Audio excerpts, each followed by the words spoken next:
The following podcast contains spoilers, adult language, and another helping of feo fuerte y formal. You can only have two, Joey. This is a message from the Office of Emergency Preparedness. Due to the recent crisis, we ask that you remain in your homes. Do not attempt to communicate or interact with the creatures, even if they are people you know. Lock your doors. Bar your windows. Evil is coming. It's time for Aim for the Head, a horror apocalypse entertainment podcast. And now, here are your hosts, Diana and Steve. Hi, and welcome back to Aim for the Head podcast. I'm Diana. And I'm Joey. No, I'm Steve. This week we're going to be discussing episode 8 of season 1 of Fallout, which was the season finale. The season finale? The season finale! It feels like we just started chatting about this. Oh my gosh. And the title of this episode is The Beginning, which is great because the very first episode is called The End, which I thought is a real interesting sort of like flip that they did there. So, before we get into our 5 million points that we have written below, which is, we're joking before we started recording that we literally wrote the most points that we've done the entire season. We just couldn't help ourselves. We couldn't. So before we get into that, we usually like to just do a real quick rapid fire how we felt about the episode. And Steve, you went first in our last chat for episode 7 back in our previous episode 362. So it's my turn to go first. Oh my God. Think about it. That was all the way back in August. I mean, so long ago. No, I was so long ago. So episode 8, season finale. I love this episode. I think it's got such a great combination of action and drama, and it tied up a bunch of loose ends. It answered a lot of questions. You know, when we got to the end of last week's episode, you know, I posed a few questions, which some of them I already knew the answers to, but, you know, in you know, wanting to not reveal too much about the finale, you know, we posed some questions about, you know, would we find out X, Y, and Z, and I love the answers that we received. I thought those were really satisfying.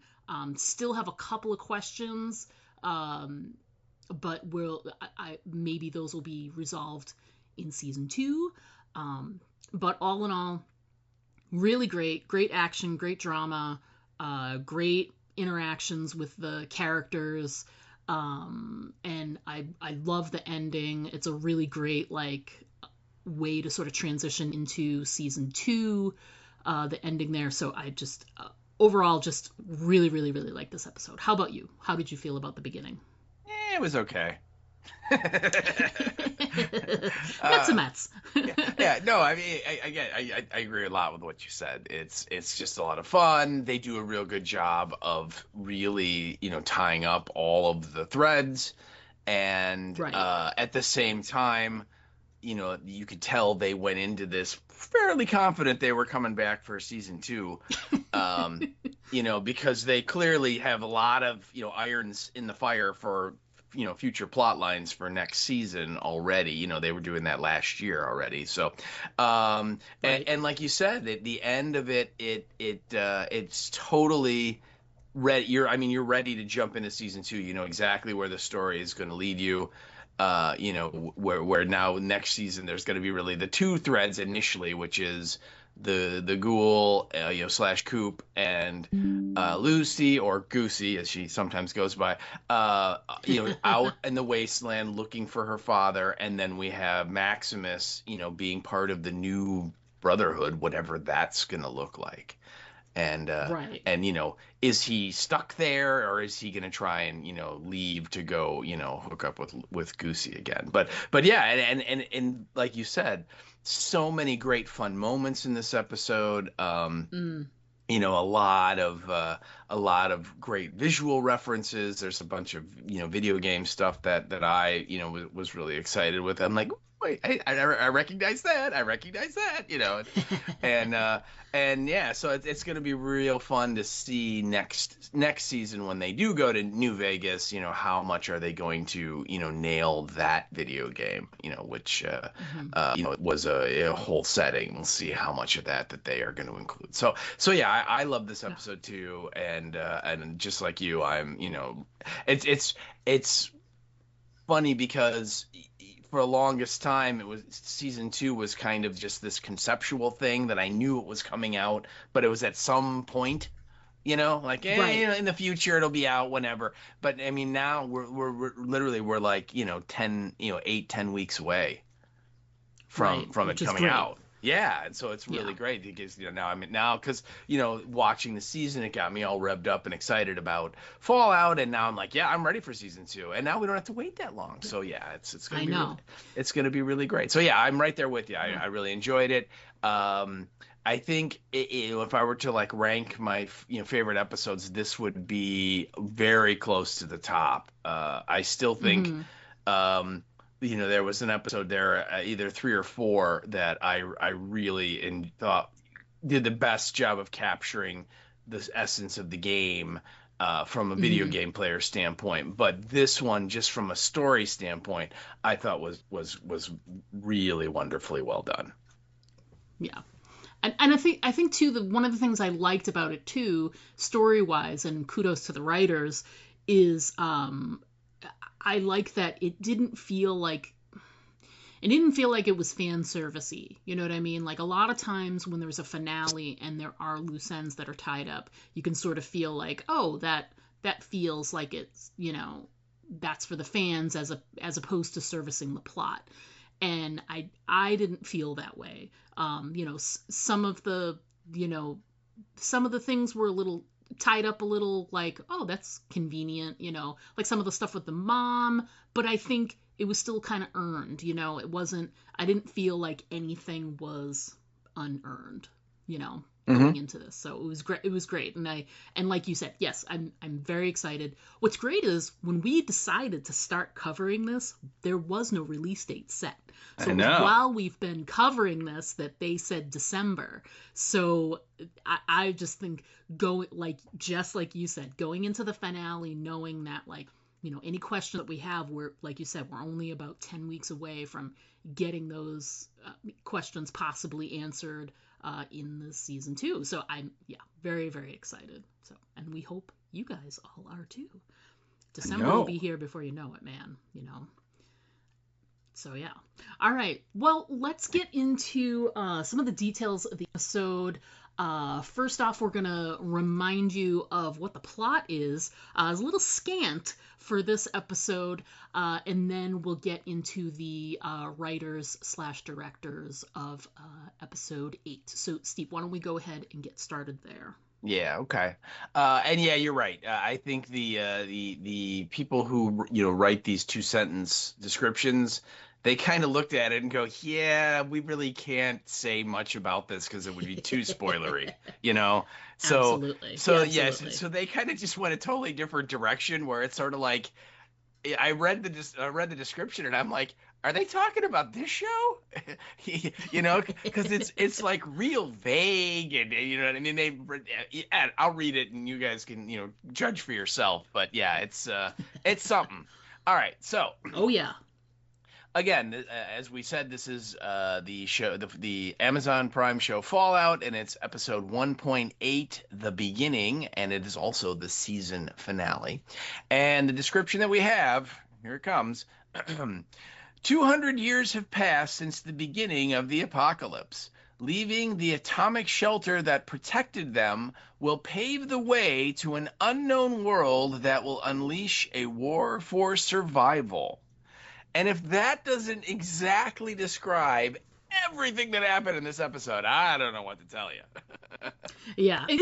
I definitely, like, I kept going back and trying to find if there was some short, 1 or 2 sentence description out there. And there really isn't, because exactly that. There's just too much revealed in the Yeah. finale. And they just went with being as general as possible. I mean, from from the smallest things like Maximus going back to the Brotherhood and their reaction, all the way down to all of the revelations we get about, Vault 31 and Hank and the stuff from back in the 50s, and from the 200 years ago with Coop and Barb and everything. Like, so many revelations in this episode. Like, there's really just no way to say it except being, let's be as absolutely general as possible. That's what they did. Yeah. So that's your episode description. And then our writer and our director, just like we've gotten the last couple of weeks here, it's a new team. So it's two people that we have not talked about in the past, which is pretty exciting. And our writer, and oh my God, I'm going to totally butcher this name. And it's a gal, and I apologize for this in advance. Her name is, I'm going to say it's Gersamaran. Sandhu is her last name, and I'm terribly sorry if I did not do that correctly. But she is also a producer of Fallout. So, and that this is not unusual. A lot of the writers that we've seen, and some of the directors are all people that are on the team of Fallout, right? Gotcha. But she has written a bunch of other shows that you might be familiar with. She's written for a show called Homecoming, if you remember that. She wrote for a show called Invasion. For Expats, she was a staff writer on Star Wars The Bad Batch, which is an animated series about a bunch of clone troopers that after the Empire starts and all the Jedi are hunted down, like right after that happens, because they're like weird, like not normal clones, they end up not following the Order 66 to eliminate all the Jedi, so they're kind of the outsiders, and they're kind of running from the Empire, and so they're referred to as the Bad Batch because they're the bad clones. And anyway, she wrote for that, and she also was a staff writer for your favorite game show, The Game of Thrones. So Yes. so she's written a bunch of stuff there, and again, she's also a producer for Fallout. And I thought this script was, she did a really good job. There's a lot of stuff she had to get out. A lot of expo dump, and I think they did it in a really interesting way. It wasn't just one character going, "Hey, let me tell you," So I like that. I thought she did good. And then our director is a British guy, and his name is Wayne Yip. YIP, Yip. And again, he's got 25 total directing credits, a bunch of other credits, working in television. So he's been involved in TV for, like at least the last 20 years.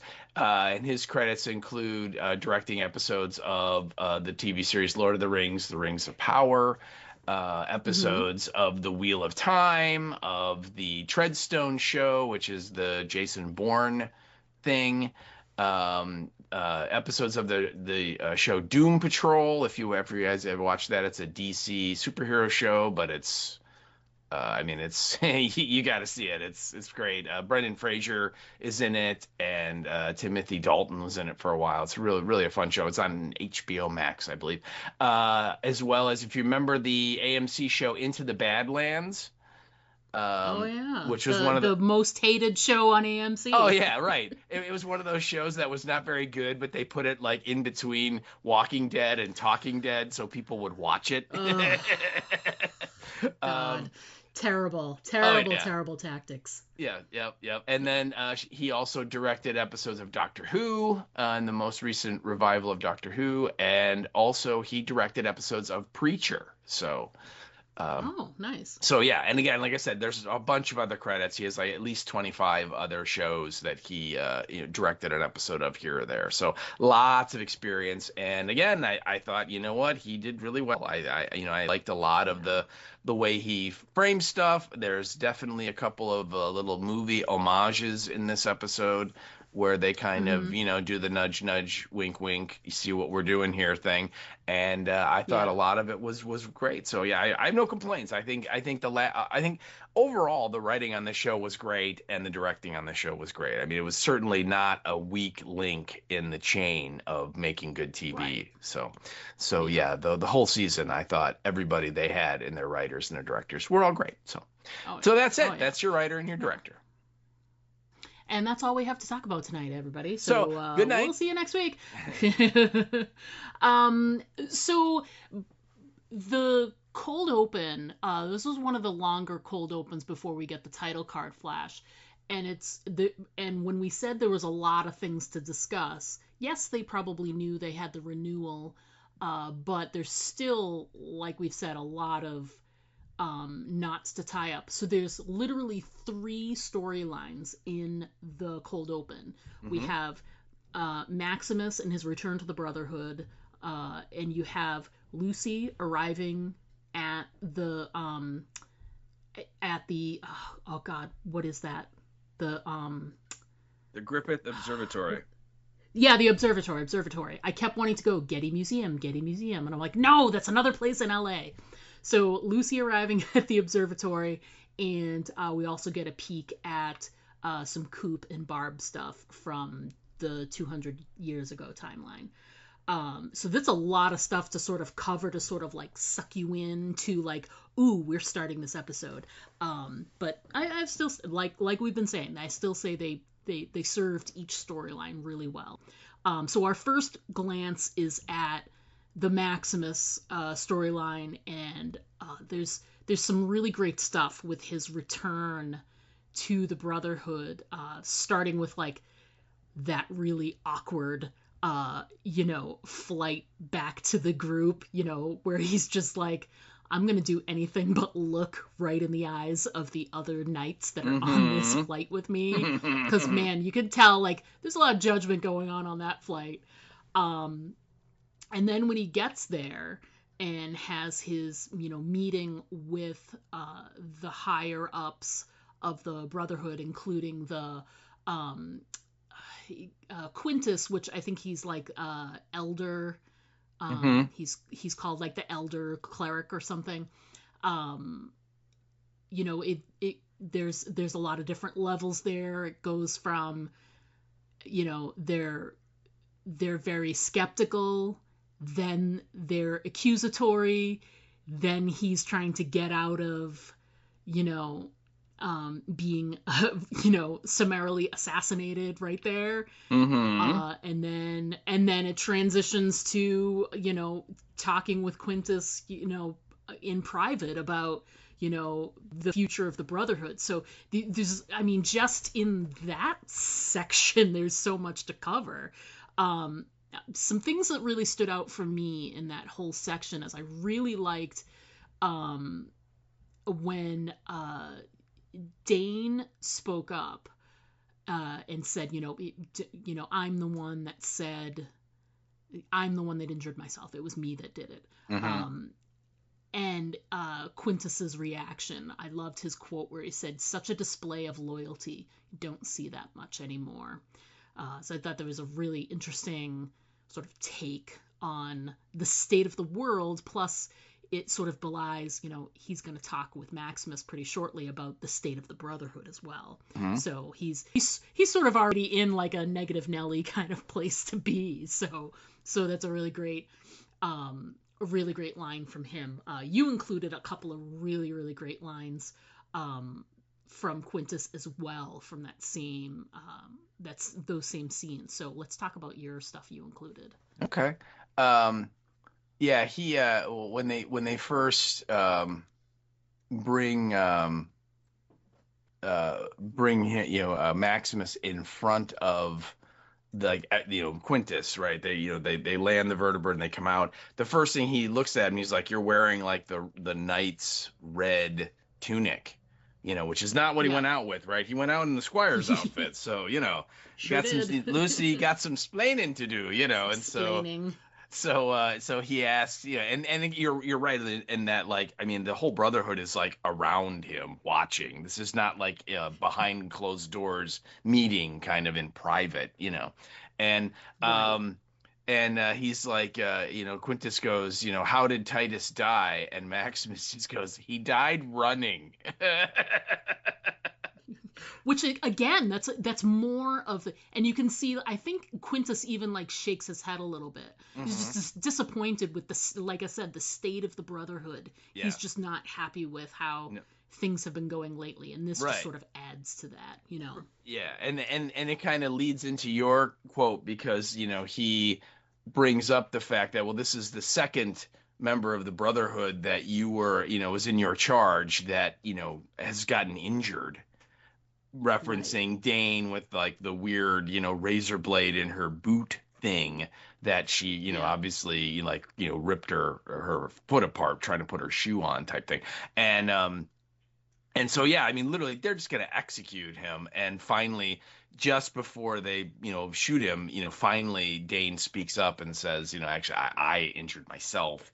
And so then Quintus kind of pulls Maximus into this little private meeting with the two of them. Right. Uh, and Right. and it's interesting because Quintus starts talking about how, this is the Brotherhood used to rule the wasteland, and now we've gotten Mm-hmm. distracted, and we've certainly taken a step down in quality of our members, and it's not a good it's not what it was. It's we've strayed from Right. our principles and all this stuff.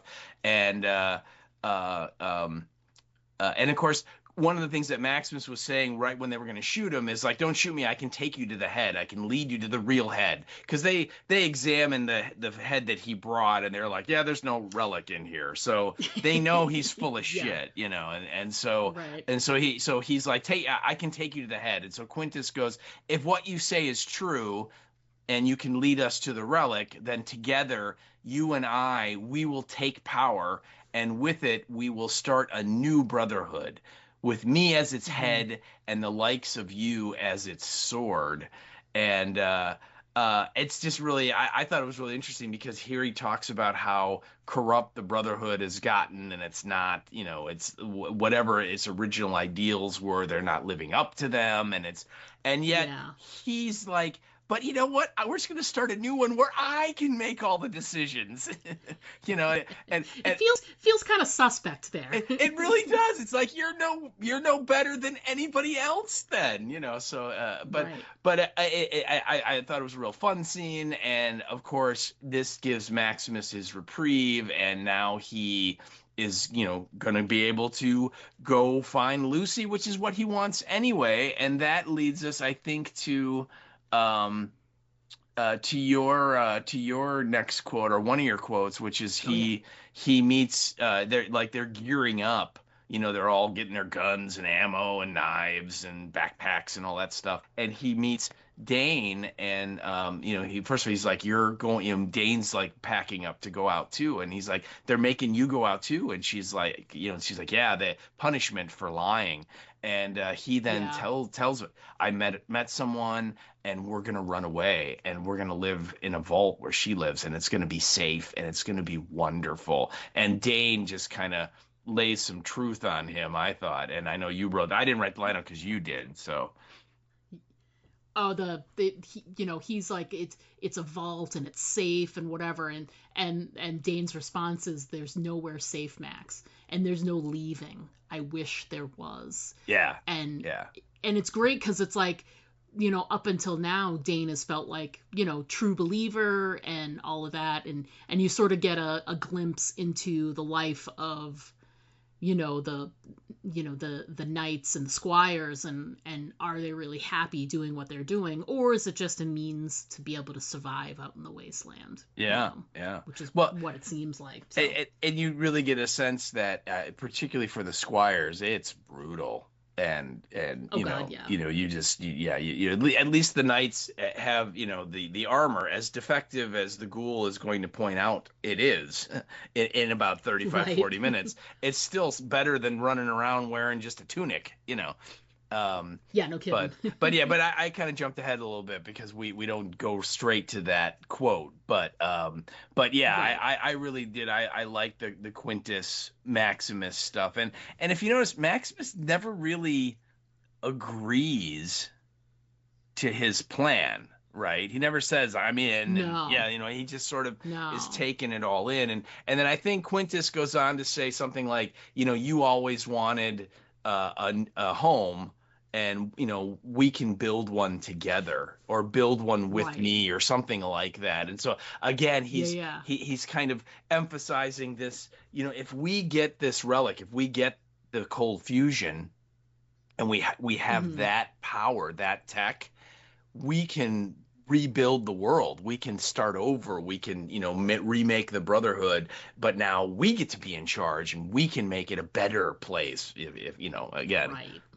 sure, of course you are. It's going to be better for you. I don't know if it's going to be better for everybody else, but yeah, I really Right. like those scenes. I thought it was a good plot device, because it sets up that, okay, you know what, Lucy and the ghoul and Moldaver, they only have so much time to figure out what's what before Right. the Brotherhood's going to show up, and the Brotherhood's going to go in there and wipe everybody out, right? They're not coming in to Right. talk. So Yeah. I kind of like that. It's like the old ticking clock without actually having a ticking clock, and I thought it worked really well.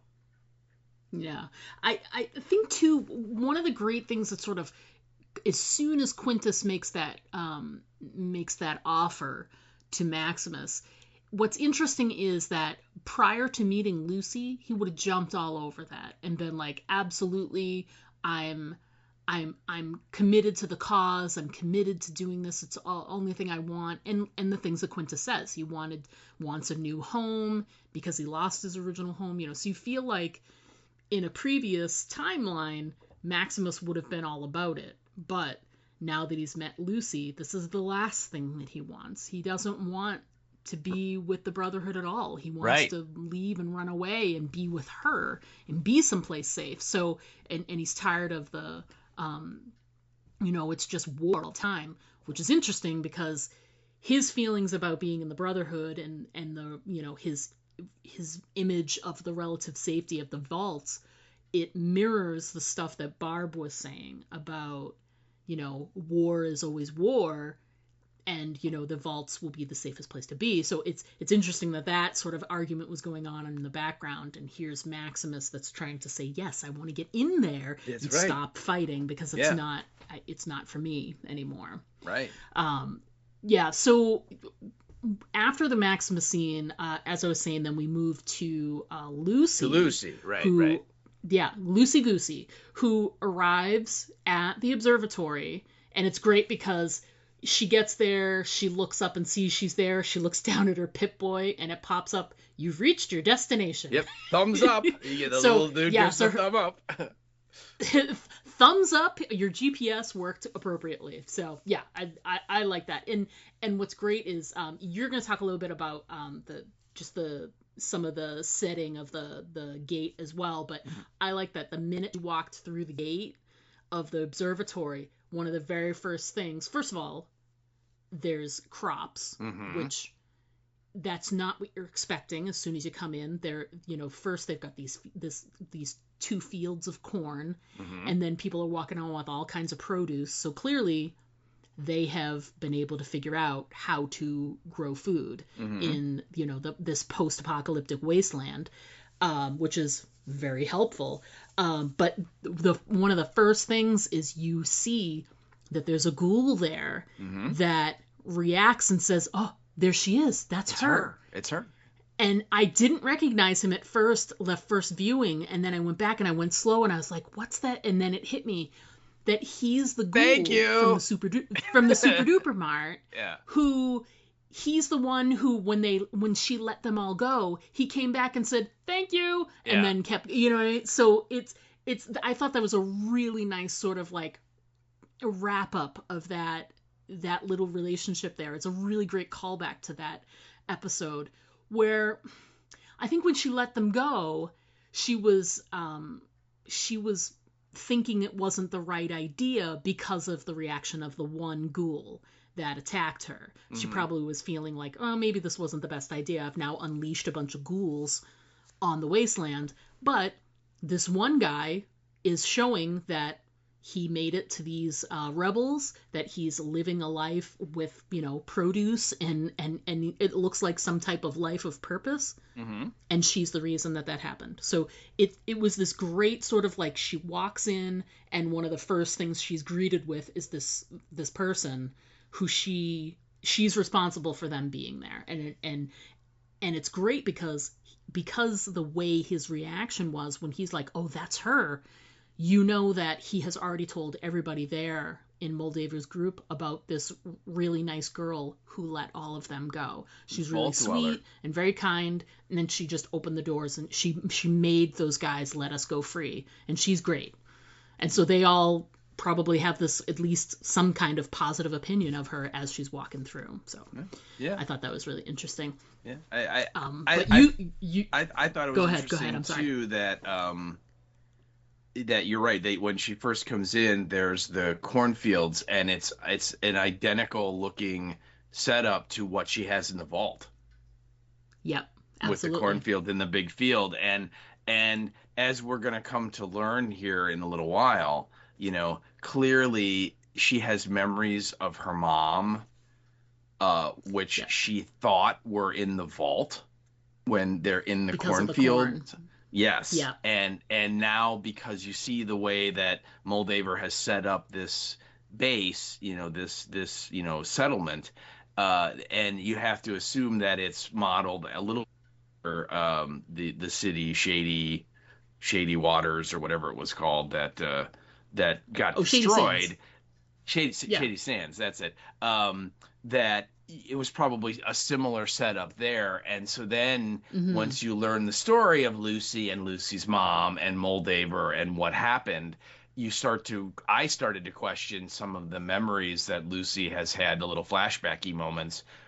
Are they in the vault or are they in Shady Sands? It's like, right. I don't really know. But I just from a cool, almost like a Mad Max kind of thing, when she approaches the settlement has got a big wall around it, to that they built up for protection, and the front gate is made out of these like two massive 1950s styled cars that are standing on end.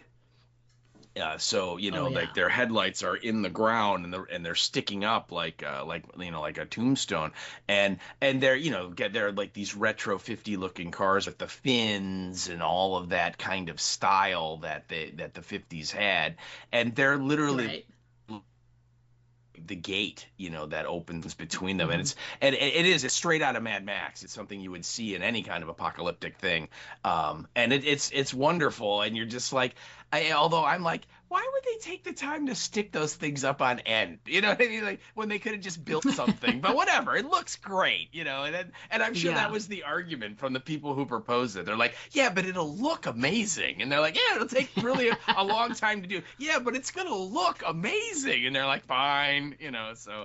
But I love that gate. I just thought it was a very apocalyptic, visual image to throw in there. Yeah. For me, I thought it was cool because to me, it's like the whole point of the apocalypse is that you make do with what you've got. And, they needed something that would be, really strong and sturdy and so that, it made at least some kind of sense that to use that, because they just got all these cars sitting around that nobody's able to use, so they might as well use the metal for something. So and that's the other thing. And like you said, visually it looks cool, so who cares? Yeah, who cares, right? And you're right. And this is like clearly these are cars that were made at a time when cars were all metal. Unlike today where everything's plastic and unbelievably not metal. I mean, there's very little. Back I can remember the very first car I ever had. It was like literally a tank. I mean, I could have driven it into a brick wall, and I would have not only would I have been fine, the car would have been fine. The wall would have been destroyed. I mean, that's how they were back, all the way up until like the mid 90s. Then they started going, let's cut down on the metal and go with plastic. It's cheaper. So, but yeah. Like you said, it just looks really great. It really does.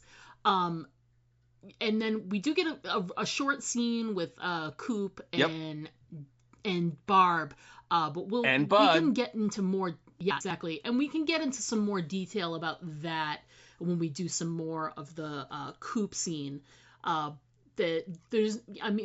Basically he's listening in on her and she's heading to work, etc. But there's we don't get a lot more detail until he actually goes into the building and is sitting in her office and listening. So that's so this is just sort of the setup of that. Yeah, he drops her off at work basically. Yeah, exactly. And you get there's a little dialogue of like, well, I felt guilty after I botched your oil change on your car, and you're like, yeah, you totally did that on purpose, and no kidding. the whole idea is that the little buggy clearly has a limited range, and so the only way he can hear what she's doing at work is if he goes to work too. And so, he drops her off and literally it's the have a good day at work. And then, Bud pulls up in a spot next to them and then comes over and starts talking to Coop and is saying lots of, what we later learn are very ominous things about, how he's, he's trying, Bud's.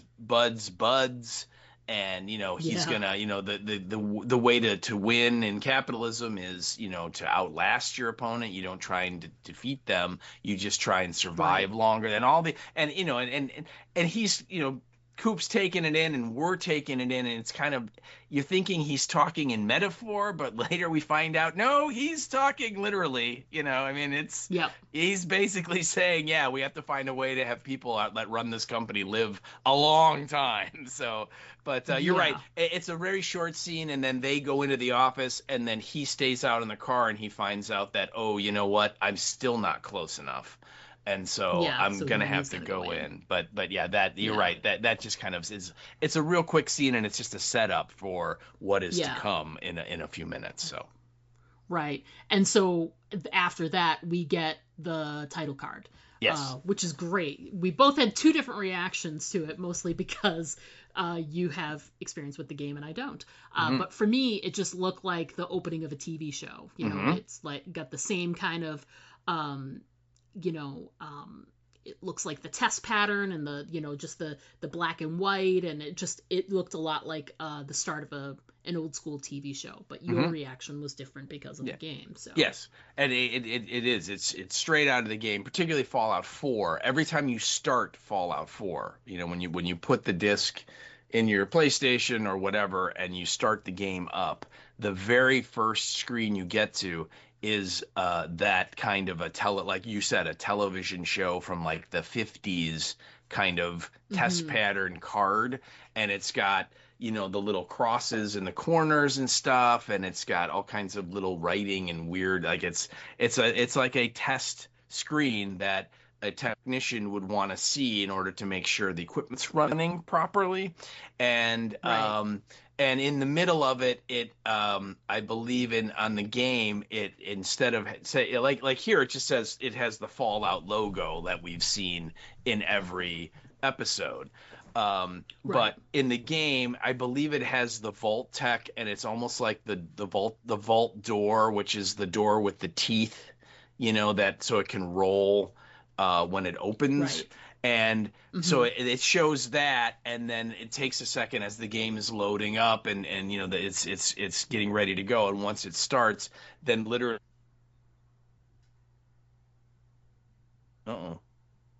you still there? Okay, yeah. Suddenly Yeah, I I'm got here. I got a. You said hold on, something went wrong. I'm like, that's weird. Um, but literally in the game, when it starts to when it's loaded enough and starts running, then the Vault Tech door part of it actually animates and it starts to spin, and then you go into the game. So, but again, it's a wonderful little nod to the video game. And yeah, again, I loved it. I thought it was really clever. It was a fun way to throw that in there for all of the, millions of people who have played Fallout 4. Everybody went, oh, I know what that is. So yeah, it was great. So When we get back from the title card, we get a couple of really, I mean, the thing is that there's so many great scenes in this episode, and it's really there's so much detail that's happening in each scene, and it just shifts from one to the other to the other to the other. So we start with Lucy and Moldaver, and that sort of that scene there, which is great because she has this whole great speech where she says, I've practiced this moment and thought about what I was gonna say, and she's like, and I was gonna, had all this whole plan. She's like, but I'm gonna stick with civility. So which I thought was really great because it, it shows what a good person that she is, and it's great because she's being very measured. And literally while she's talking to Moldaver, her father is in a cage directly next to them. yeah, And it's interesting because there's also, for some reason, there's a ghoul sitting at the table, like a really like desiccated, like it's basically, it's gone over to the other side. It's just it's like, it's not the ghouls that we've been seeing. There's no consciousness. There's no. It's a full on zombie at this point. yeah. It's gone full Romero. So, yeah. Yes. Like it's basically like a skull with like a very thin gray, bit of like skin and and tissue on it or whatever. But it's just like randomly this ghoul just sitting at the table, and Moldaver is in absolute, even though like it feels like Lucy might be in control, Moldaver feels like she is really in control. Because as much as Lucy says, I've been waiting, I've been figuring out what I want to say, Moldaver's been doing the same thing. She's been waiting for Lucy to show up so that she could tell her everything that she's going to want to tell her. And there's a lot that comes out, so it doesn't all happen in this one scene. But she says, she ends her whole moment with saying, let me tell you how I know your father. And it's just it's a great sort of like cherry on the top of, ooh, how does she know her father? Like, because that's also not something that we've had any information for. Now we know already that we've seen Moldaver back in the the original 200 years ago Coop timeline, so we know she existed there. But her saying that she knows Lucy's dad is like new information. You got a sense when she took him, because she made a couple comments about, he's not the person you think he is, or something like that. She made some sort of comment about him, like he's not the person, he's not as nice as you think he is, or whatever. He's done terrible things, or whatever it is. And of course, Lucy wasn't ready to hear any of that at the time. She just knows her dad's being taken away. And so now we sort of come back to that, and Moldaver's ready to say, I'm ready to tell you all about how I know your dad. And it's like, oh, okay. And then then they transition to like a completely different scene and get away from the Moldaver scene. But I just thought that I wanted to drop that in there, that it's the sort of the power position that Moldaver starts on, and she really keeps a hold of that power the entire time she's in these different scenes, because they go back and forth to Moldaver Hank and Lucy in this scene at the observatory, like about 3 or 4 times. They go back and forth with other stuff, but as you keep coming back, you're getting more and more information from Moldaver. She just gets it's almost like she gets more and more I guess credibility, you know, because at first Lucy thinks she's this crazy person who took her dad hostage, but now she sounds like a smart person, and she's you know, speaking eloquently about these things, and so, you know, Lucy has to sort of change her mind about all the, you know, the preconceived notions she had about this terrible person who took her father. So I feel like Moldaver starts in a position of being in power and just sort of keeps that throughout the entire time that she's in these different scenes with Hank and Lucy. So I just want to throw that out there. We do get our first introduction to what Norm sees. Mm-hmm. Yes, in finally. Vault 31. Yes. And it's a shorter part of the scene. We'll get way more information later, but it's literally called in the in the cast list as Brain on a Roomba. Yes. And I just think that that's amazing. And when it first speaks, when the brain first starts talking to Norm, he's like, "Oh, thank you, Betty." "Oh, you're not Betty." When he first starts speaking, it just says like brain and in the closed captioning, but then like after it you see what it is and that it's a brain and it's on this like movable thing. Then like a couple of lines into it, it's like brain on a Roomba, and you're like, son of a bitch. Mm-hmm, like what a great character name. But it's clear from other scenes that that's I don't know if it's the brain of Bud, if we know that for sure, but it's definitely the voice. It's definitely the voice of Bud. Oh yeah, it's his brain. Yeah. Okay, I wasn't sure if they'd made that clear that it's his actual brain. Yeah. Oh yeah. Yeah. But yeah, it's. I love that whole scene because he's like, you know, I can't let you. No, it's not that I can't let you find out the secrets. You know, don't go in there. Don't look at the computers. He's basically saying all the things that he should do. Mm-hmm. Like look at the computer screens and da da da.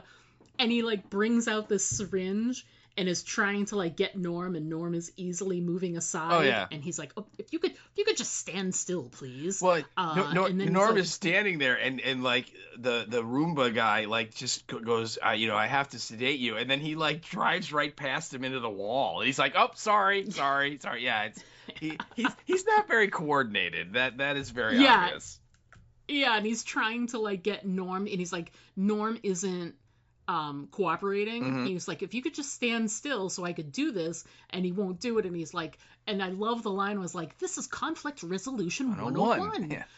Which is great because he's literally just working off of whatever some sort of computer model there would be for, you know, if you have someone unauthorized come into the vault, this is what you should do. Mm-hmm. And it's like a list of instructions, and he's doing what he's supposed to do, but he's just a brain on a Roomba, so it's like he can't really accomplish very much. So yeah, I just thought the whole conflict resolution 101 is just fantastic. Yeah, it's a great line. Yeah.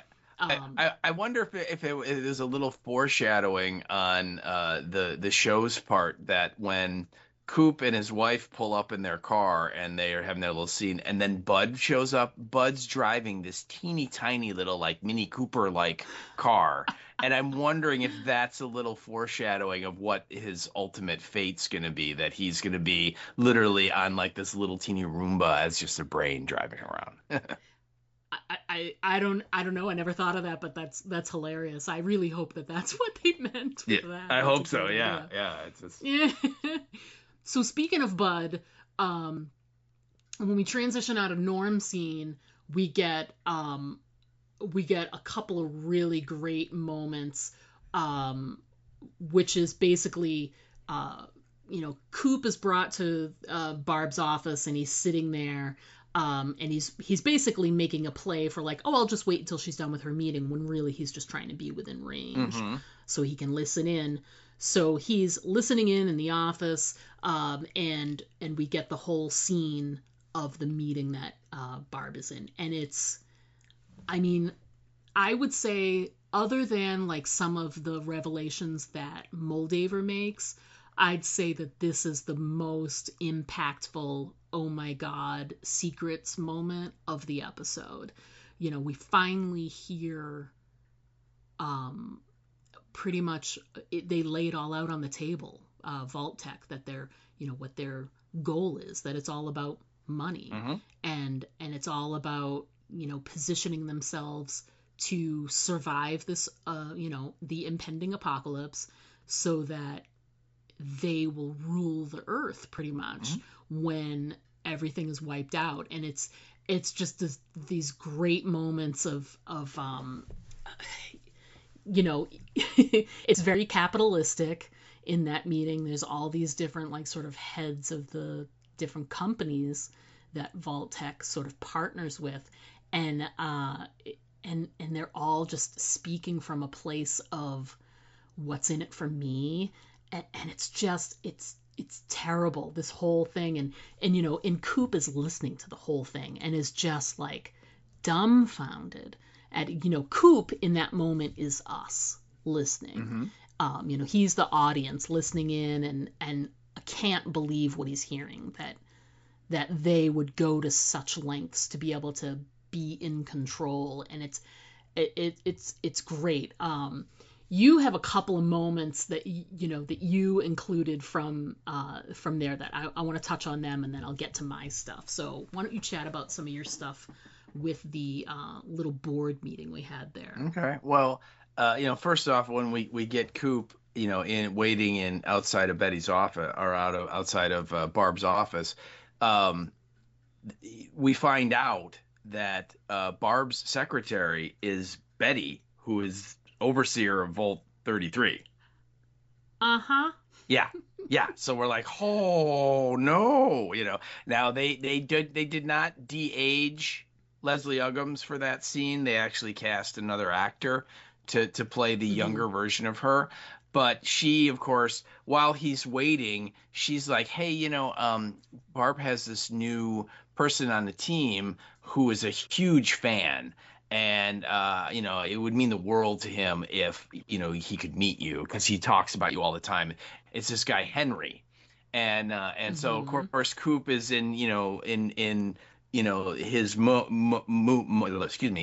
mode of be supportive of the wife's job. And so he says, yep, always great to meet a fan. So sure. And so she, you know, leaves to go get Henry, who, you know, when he comes in, we're going to learn who he is. But yeah, then it cuts to the meeting, the actual Vault-Tec meeting. And, you know, like you said, it's like, it's Barb and Bud, and then it's like what you can only assume are like the CEOs of like the other like 5 or 6 corporations that are just as big as Vault-Tec. There's West-Tech, there's Roboco, which made the Pip-Boys, we find out, and a couple of others, and it's all of their CEOs, and they're all around in this, like, they're sitting in this table that it's like a big O of a table, right? And it is a total homage to Dr. Strangelove, where you know, in Dr. Strangelove, you know, it's about the end of the world, again, very, very apropos for this show. And and when once the you know, the whole thing of the movie is this Air Force general goes crazy and orders his B-52 bombers to attack and bomb Russia with nuclear bombs. And so they all take off. And of course, once they take off, they're very hard to call back. You know, you can't just, you know, call them up on the radio. You have to use the right code words and stuff to make, because otherwise, like, the Russians might be sending messages saying turn around, that type of thing. So it's very hard to do that. So the president and his his group go into like the war room, which is this underground bunker, and it's the exact same set. It has the ring lighting above them, and it's all of them around and staring around this table, this round table. I mean, it's a beautiful little homage to that movie and the lunacy, and just how it's very very dark humor, but it's very funny. What goes on in that room where they're sort of throwing out, there'll be casualties, but it'll be minimum, like 2-3 million tops, Right. and and the president, of course, is horrified by all this. I mean, it's a wonderful movie. If you guys have never seen Doctor Strangelove, highly recommend it. George C. Scott is hilarious in it, and Peter Sellers plays 3 different characters. He plays the president, he plays the actual character Doctor Strangelove, and he plays like a RAF colonel that is on the base where the insane American guy general has launched this attack, and he has to try and deal with him. It's a very very wonderful, funny, dark humor, funny movie, and it's directed by Stanley Kubrick. So it's an amazing film.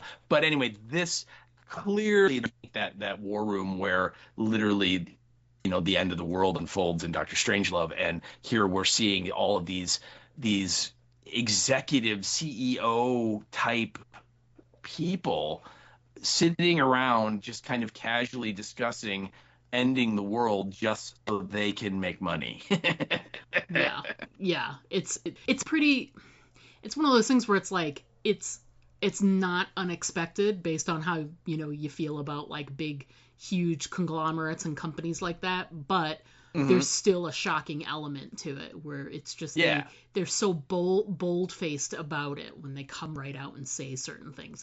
It's shocking to hear it said so honestly. Honestly, I mean? And just cold-bloodedly, with zero regard for all the people that are going to die, and the Bud and Barb are talking about the Vault program, and a lot of the other CEOs are like, well, that reason why you're calling us here is because you guys are losing money, and you can't compete. And they're like, no, the peace negotiations were kind of a setback, but we have a way around that, and we want to make sure that you guys all can kind of participate. And Barb kind of starts up. Bud's kind of losing the argument, and then Barb kind of jumps in, and of course we cut back to Coop, who's listening, and he's still holding out hope that his wife is not a cold-blooded, horrible person. and he's like, come on, Barb, set him straight, and he's like, please, and of course she just goes into this long thing about,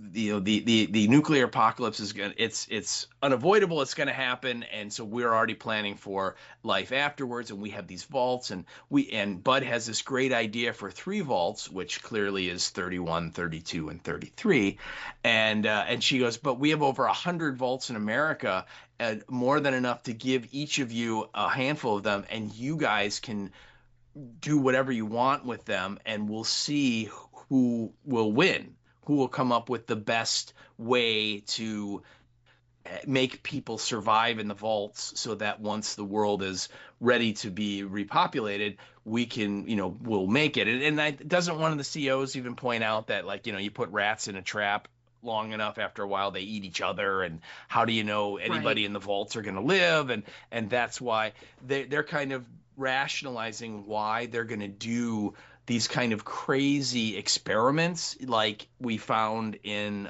Vault 4 during this show, and so it's great, because then some of the CEOs start like spitballing ideas, and they're like horrible. Like, one's like, what if it's like overcrowded? There's too many people, and then they really gotta fight and work hard to like survive. And then, what if like one where they separate the children from the parents and they only keep the smart children? I mean, it's like getting crazier and crazier, all these ideas that they're throwing out there. And again, as a game player, I can just tell you, every vault you find in the game, they all have some weird Lost-esque experiment going on that the people in the vault, or mostly the people in the vault, don't know about.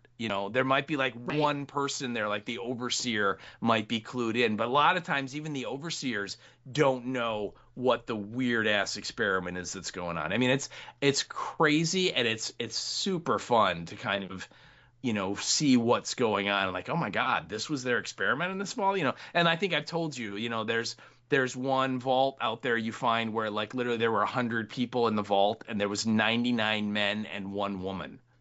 That was an experiment that they thought, yeah, let's see what happens. It's like, what do you mean what's gonna happen? Can't you tell what's gonna happen? Yeah. So, but anyway, yeah, it's a amazing scene because again, all of these people, they're totally dismissing the fact that the world is going to be incinerated by all these nuclear bombs, these atomic bombs, and the vast majority of the population is going to be exterminated. And instead they're looking at well, we could make some money out of this. We can figure out a way to profit. The companies can profit. And I just thought that was just an amazing, just wonderfully laid out scene. And I know you've got some of the particulars here you want to talk about, but it was really fun. It's funny because I've got a quote from Barb, which doesn't happen in the start of the scene, but they sort of come back to it, and it's when in that speech, when Coop is like, come on, set him straight, Barb, set him straight. And she makes this really long, impassioned speech about family and, Janie is her, reason for wanting to do stuff. But then it starts to get a little dark, and she's talking about, the monetary aspects of it and power and all of that. So it's starting to slip away. And at one point, after they've made the overture to all of these other CEOs about, you can have a handful and set them up however you want to, and, survival of the fittest, whoever comes up with the best plan, whatever. And one of the CEOs asks her, how can you guarantee results? And she says it, right. And it's the thing that drops Coop. He would have fallen down if he could have, but he's frozen because her response is to how can you guarantee results? Barb says, by dropping the bomb ourselves. And it's everything that Coop's friend was saying, that Moldaver was saying, in those, where they're saying that Vault-Tec is in control and they have a monetary interest in the world ending, and he wasn't going to believe it. And he wasn't going to believe it because he's connected with the company. But then on top of it, he would never think that his wife would be involved in something like that. And not only does she slide right into the fact that she is very much involved in something that's that terrible, but she's the one that makes that statement that says, we're going to get this all set up and then we're going to be involved in dropping the bombs ourselves. Yeah. So we're in direct control of who will be in control after the fact. And just Coop's reaction is just, it changes everything. You can see he's just blown away by the whole thing, and not in a good way. Yeah. Well, and of course, yeah, go ahead. What's great is that when he's like, come on, Barb, set him straight. She starts by talking about their daughter, Janie. And she's like, when I think of the future, I think of my daughter and what kind of a world is she going to live in? But then you're right. She totally veers into this sort of like, we're going to end up scuttling all the peace talks by just starting the war ourselves, by blowing up somewhere, bombing America. America's going to think the Russians did it. They're going to launch all their bombs. You know what I mean? That's, it's very, very Terminator 2-ish, right? Right. But and she does all that, and of course you're right. Literally, he's standing up, and you can tell like he's like his head's spinning, and he's oh my god, oh my god, oh my god, oh my god, and right at that moment, that's when Betty comes in with Henry to meet him, and he's clear. Coop is like, you could have told Coop anything and he would not remember. You know what I mean? He's just not paying attention at all. But we see that Henry is actually Goosey's dad. It's Hank. And he, they used Kyle MacLachlan, but they did like the de-aging, special effects CGI stuff. And Yeah. he's like, this is Henry, and he's like, you hear him, and he's like, hi. He's like, you know what? I tend to go by Hank. And you know, he's talking to him, and of course Coop is still trying to listen to his wife, and his wife is laying out the details of how the world's gonna end and how they're gonna kill everybody. And I mean, it's such a great scene, because you know, he's just like, oh my God, I don't know what is up, what is down, I don't know. You know, I mean, he's just completely thrown for a loop, and yet the audience, us watching, we're totally thrown for a loop, because we're like, oh my God, that's Lucy's dad. You know, how can he be there and still be 200 years late? You know what I mean? So we're just like, what the hell's going on? I mean, it was amazing. It was really there's a lot of revelations there. I also wanted to include, a little like wink, wink, nudge, nudge, had a couple of moments in the board meeting stuff where I felt like there were a couple of jabs at modern politics, as it were. Possibly. There were two lines that really stood out, and make what you will of them, but they really hit me.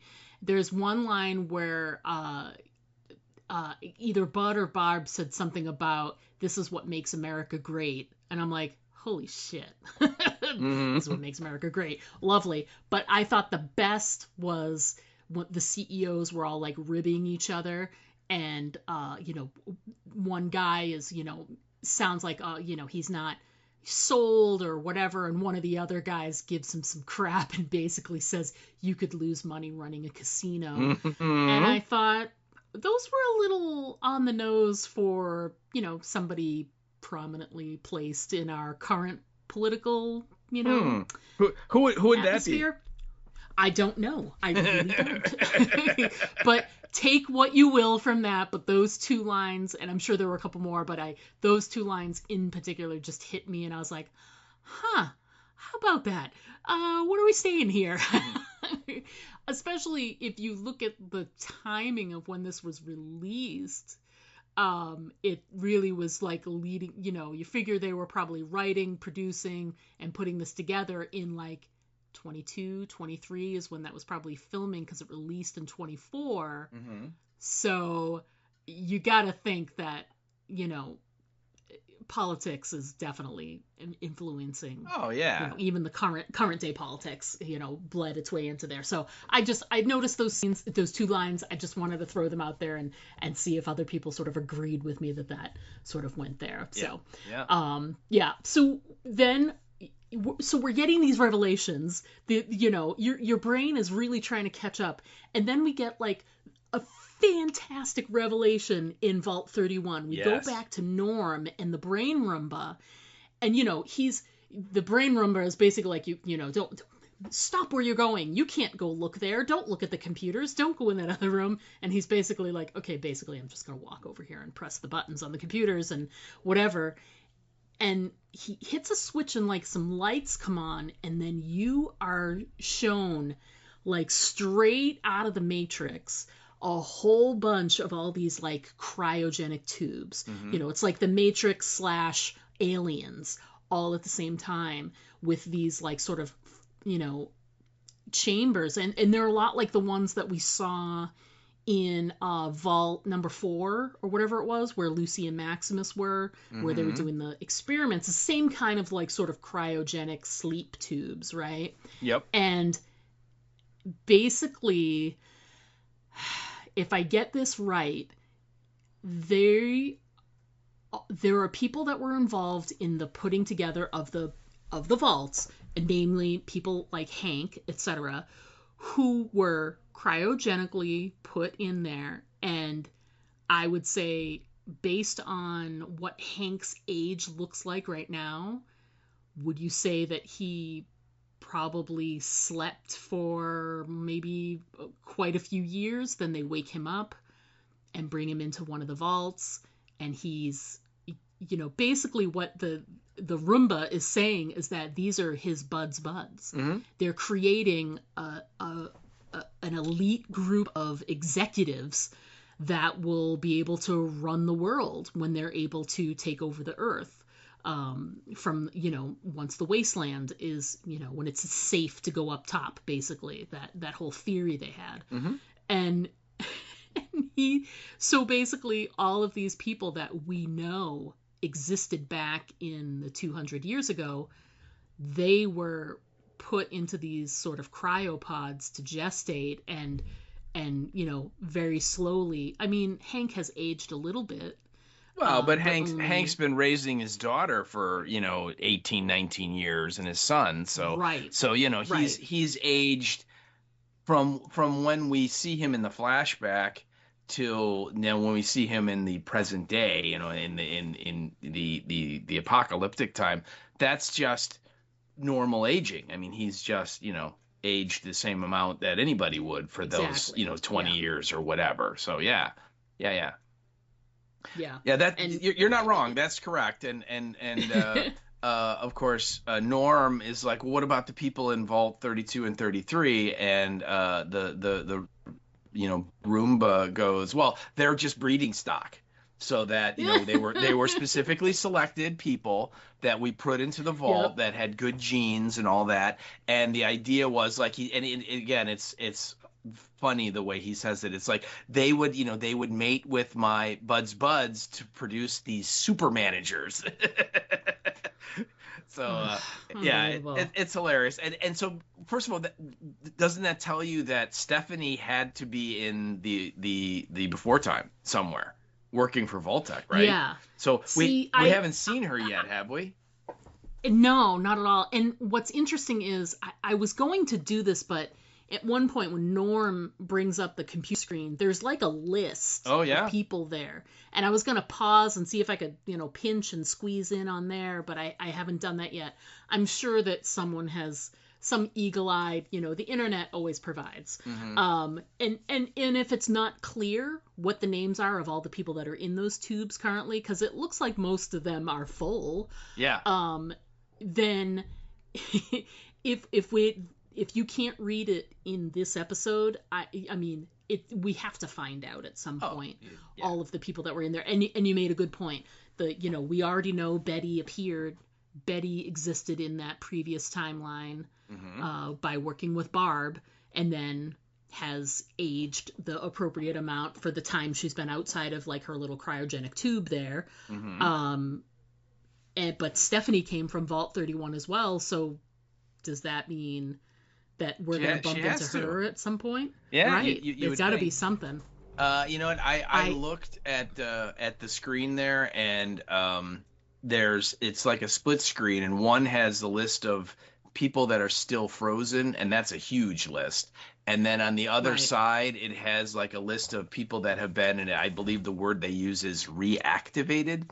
And and there's only like 6 or 8 of them, and the very last one on the list is Stephanie. That I could read, and so and Betty's in there, and Hank is in there, but I couldn't tell you what order they are. But the very last one is Stephanie, so she's like the most recent one that they've thought out and sent over to Vault 33, which makes sense because she's still young. She's still very much like in her 20s, right? She's not like in her 40s, like she's been awake for 20 years or whatever. So, but I love the bit where Norm is just like walking around, and he's like, "Where's the rest of the vault?" And of course Bud Roomba's like, "This is the rest of the vault," and then he goes and he's like, "Don't go in there," and he's like, you what he says something like, "You'll never find out," and then he goes and turns the light out, and then you hear Bud Roomba go, "Oh, he's gonna find out," and of course he sees the cryopods or whatever they are, and again, just from a gaming standpoint, it's a really nice little call to Fallout 4, because in Fallout 4, that's the setup of the game, is that you are in the before time. It's you and you can be a boy or a girl, and just for the sake of this example, we'll say you pick being a boy. So then you have your wife and your like infant baby, and you're in the before time, and the news is on the TV, and it's really bad news, and negotiations are broken down, the war's going to start soon, blah blah blah. And literally this guy comes to the door from Vault-Tec, and he's like, "Here, you got to sign these papers papers so you can get into the vault when the end comes. And so you do that, and then literally the sirens go off, and you and your wife, your kid, you run to the vault, and you just barely get there as the explosions start. And they tell you, you need to get in these pods. We're going to scan you, but they're actually cryopods, and of course they didn't tell anyone this. And you get, and then the screen goes dark, and then a little bit later the screen comes back up, and you kind of wake up in your pod for some reason, but you can't get out. But you see across from you is your wife's pod with her kid, and there's like people in like those hazmat suits outside, and they're trying to open her pod, and they do, and they take your baby and they shoot and kill your wife, and so your wife's dead. And then you can't get out, and you're like banging on the door. That's the only thing you can do is bang on the window. And they turn and they look at you, and you see the guy that shoots your wife, and he's got this big scar on his face, and it's very memorable. And then they leave, and then you like freeze up again and go unconscious or asleep. And then again the screen goes dark, and then when the screen comes back, you come out of your pod. It's malfunctioned, and it opens, and you come out, and wife's dead, people gone. Everybody else, all of the people that were in the cryotubes, they've all failed. They're all dead. And so you're all by yourself in this vault. And that's how the game starts then. So you're looking for your son in Fallout 4. But the pods are very similar to what we see here in the show. They look the same kind of design, which again was really, really a neat little callback to Fallout 4. So yeah, I think it's so. It's so mesmerizing to think about, like, just all of the, the lying that they had to do all those years, but you have to think, like, how it's going to come out at some point. Don't you know think? What I mean? Yeah, like, yeah. I mean, how do you keep that secret? I mean, just because Norm is the only one who's been curious over the past, like, 200 years doesn't mean that someone else was. I mean, come to find out, Moldaver says that, their mom was curious. Maybe that's where Norm gets the gene from. Yep. Is his mom was a really curious person and asked questions. And that sort of led to her, being, I guess you could say ostracized. They basically said she was dead, but she wasn't. She was, although we don't really know yet what happened to Rose. We just know that she was left behind at Shady Sands when Hank took his children back, and then we come to find out what he did to Shady Sands.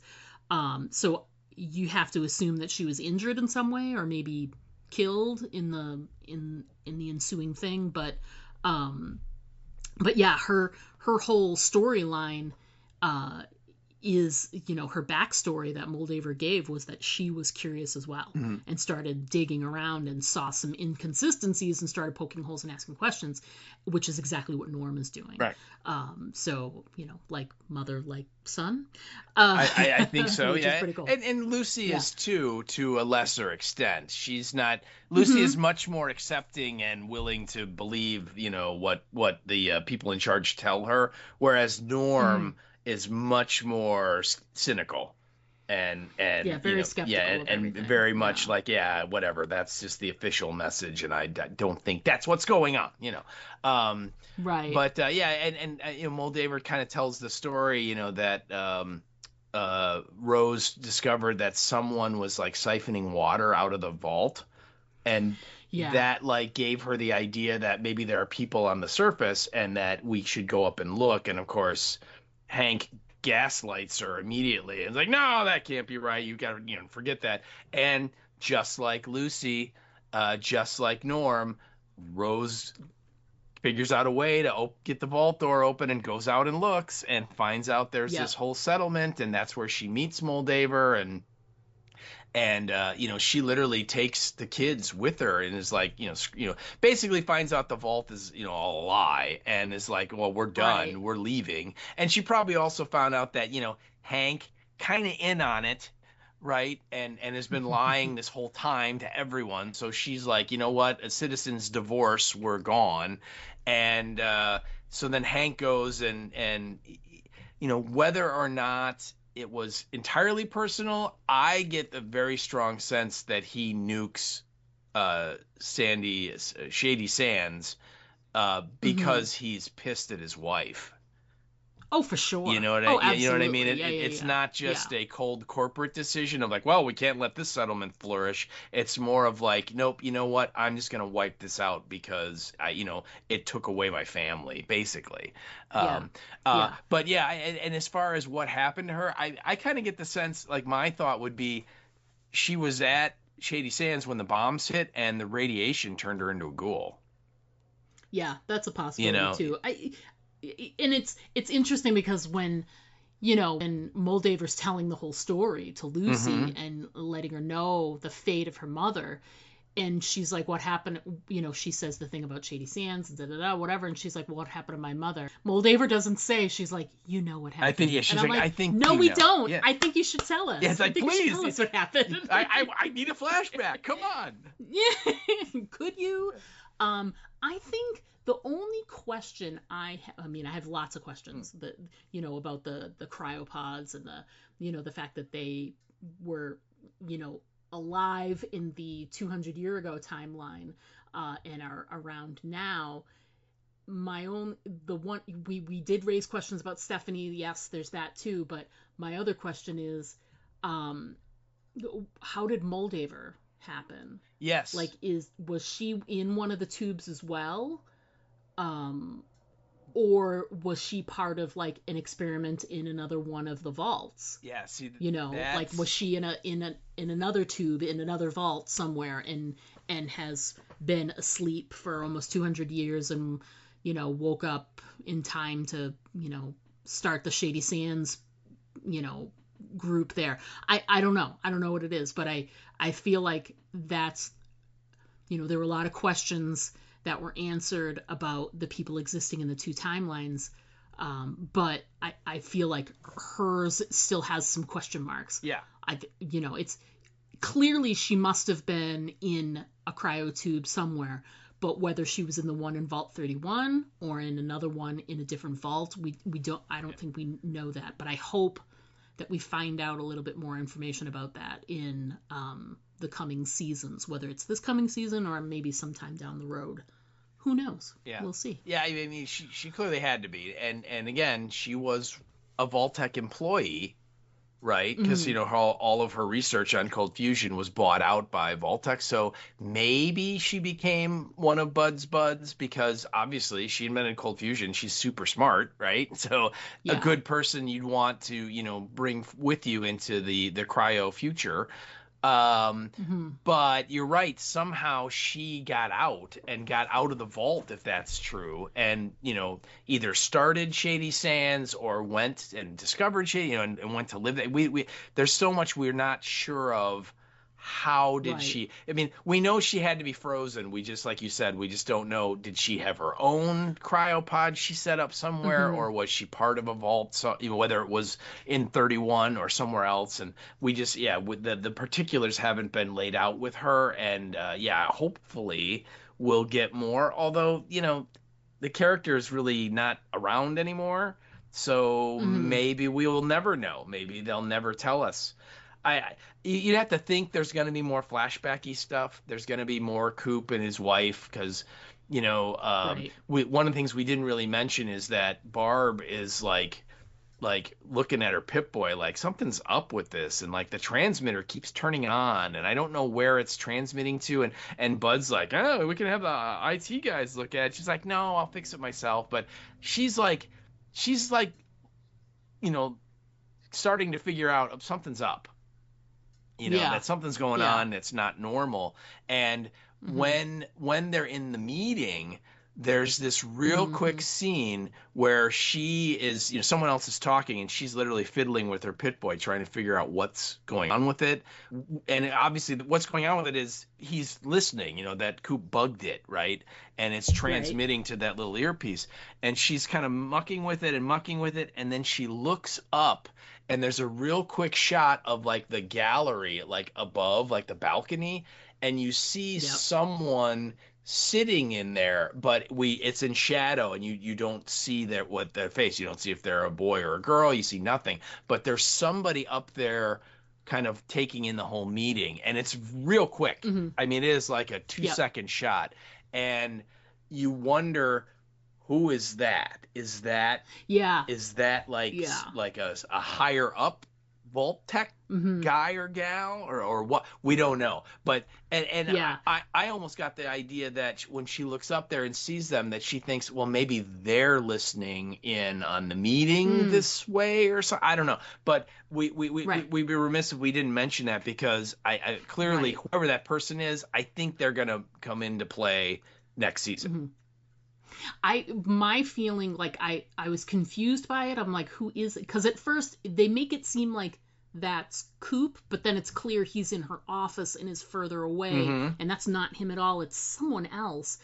And after watching it a couple of times and hearing some of the stuff that Coop says at the end of the episode as the ghoul, I'm curious. He makes this comment about how, no matter what, there's always someone, at the helm, like someone pulling the levers, basically like the Wizard of Oz. There's always someone at the head of this. And when he's trying to get Lucy to come with him, and he says, I'm gonna go figure out who that is. Basically, he's saying that wherever it is that Hank left to go to, he went somewhere where he knows there's someone in power. Yes. Someone above him, potentially. I'm wondering if that person is the person that was watching the scene. Like, that's like some higher up that is the person who's basically in charge of all of this, so maybe that'll be revealed.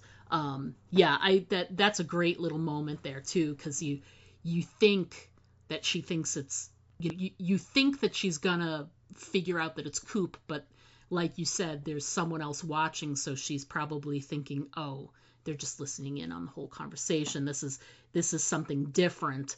But yeah, it's great because it's kind of sinister, because you can't see the face, you don't know who it is, and that whole meeting is sinister, full stop. So it's the whole vibe of that person who is observing is just, you're dying to know who it is, but you're like, it's probably somebody really bad. Yeah, right. It's like you want to know, but you're like, maybe I don't want to know. Yeah. And so, we touched a little bit on, Moldaver's reveal of, the Rose story that, with the shady sands and the whatever, and so that she had, the siphoning water. But the other reveal that happens in that moment is Lucy has, like you said, she's got these memories that she's had with her mom when she was a kid, but now she is coming to grips with the fact that those memories that she's implanted in her head there are of her with her mom, and they're around the cornfields, but it clearly was here at the observatory, or in Shady Sands. It was at the Shady Sands location, right? So, but in that memory, there's so much pain involved because she's coming to grips with what those memories really represent, and she knows the truth of it. She's coming to grips with the truth of it. But in that moment where she's remembering her mom leans over and she wears this really distinctive necklace with a pendant. And she's like, where have I seen that before? And turns and looks, and the ghoul that's at the table is wearing the necklace. So it's clearly that the ghoul at the table is Rose. Yes.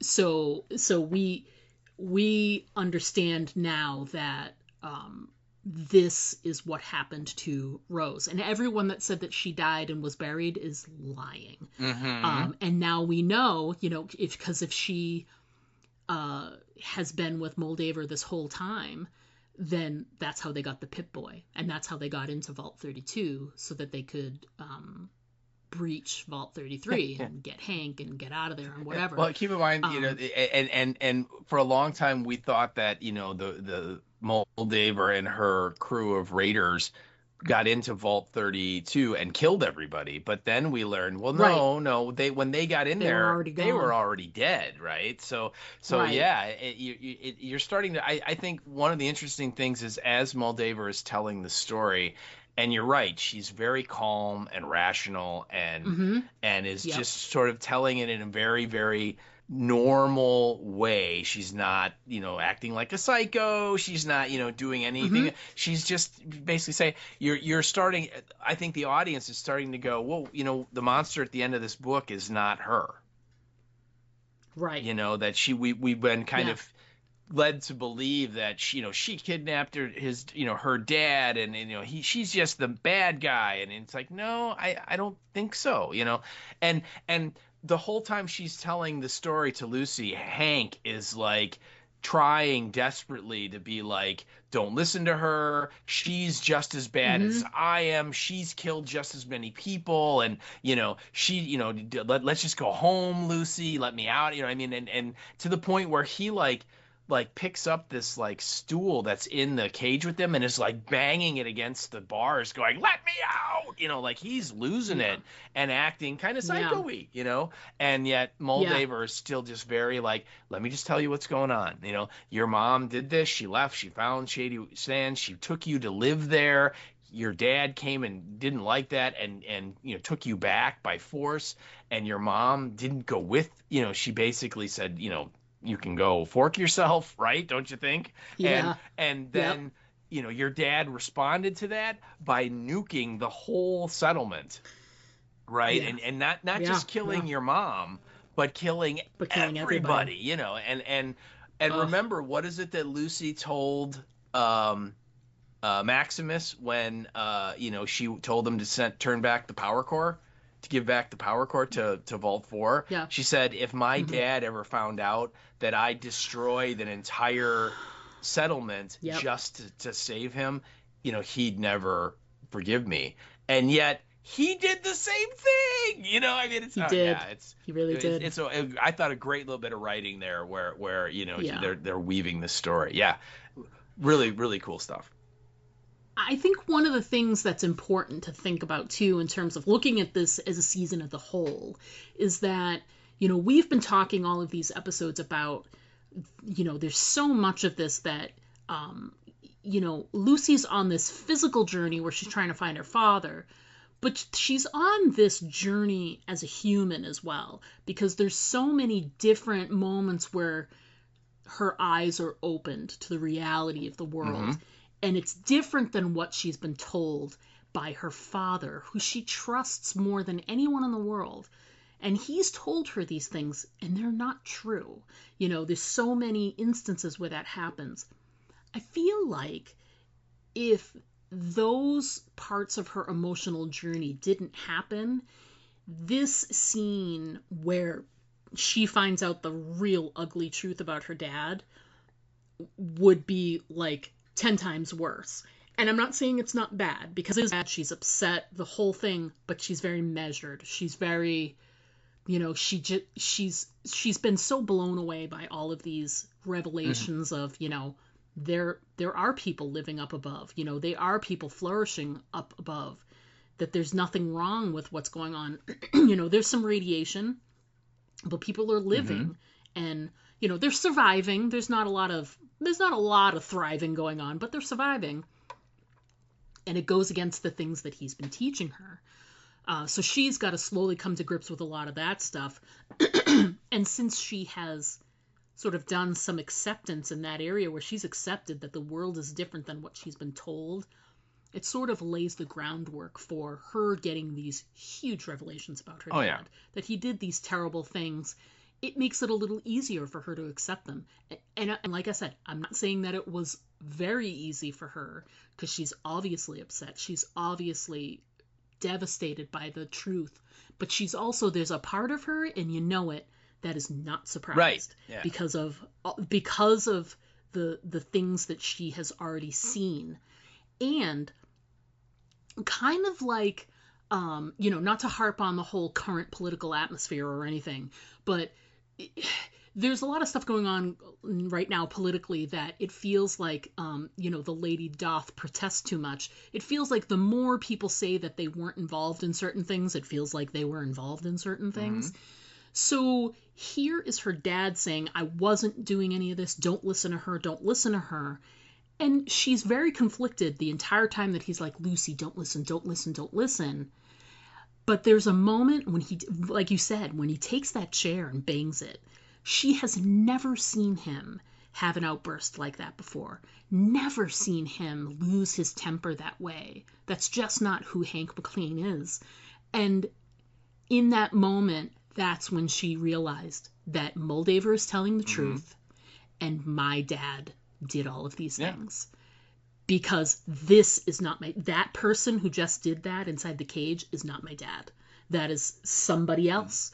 And it's the person from this story, you know? So it's all of these like sort of moments throughout the whole season that lead up to her having this moment with Moldaver where she's given these revelations and it's new information, but a part of her heart knew that her dad was not a great person based on all the things that were leading up to it.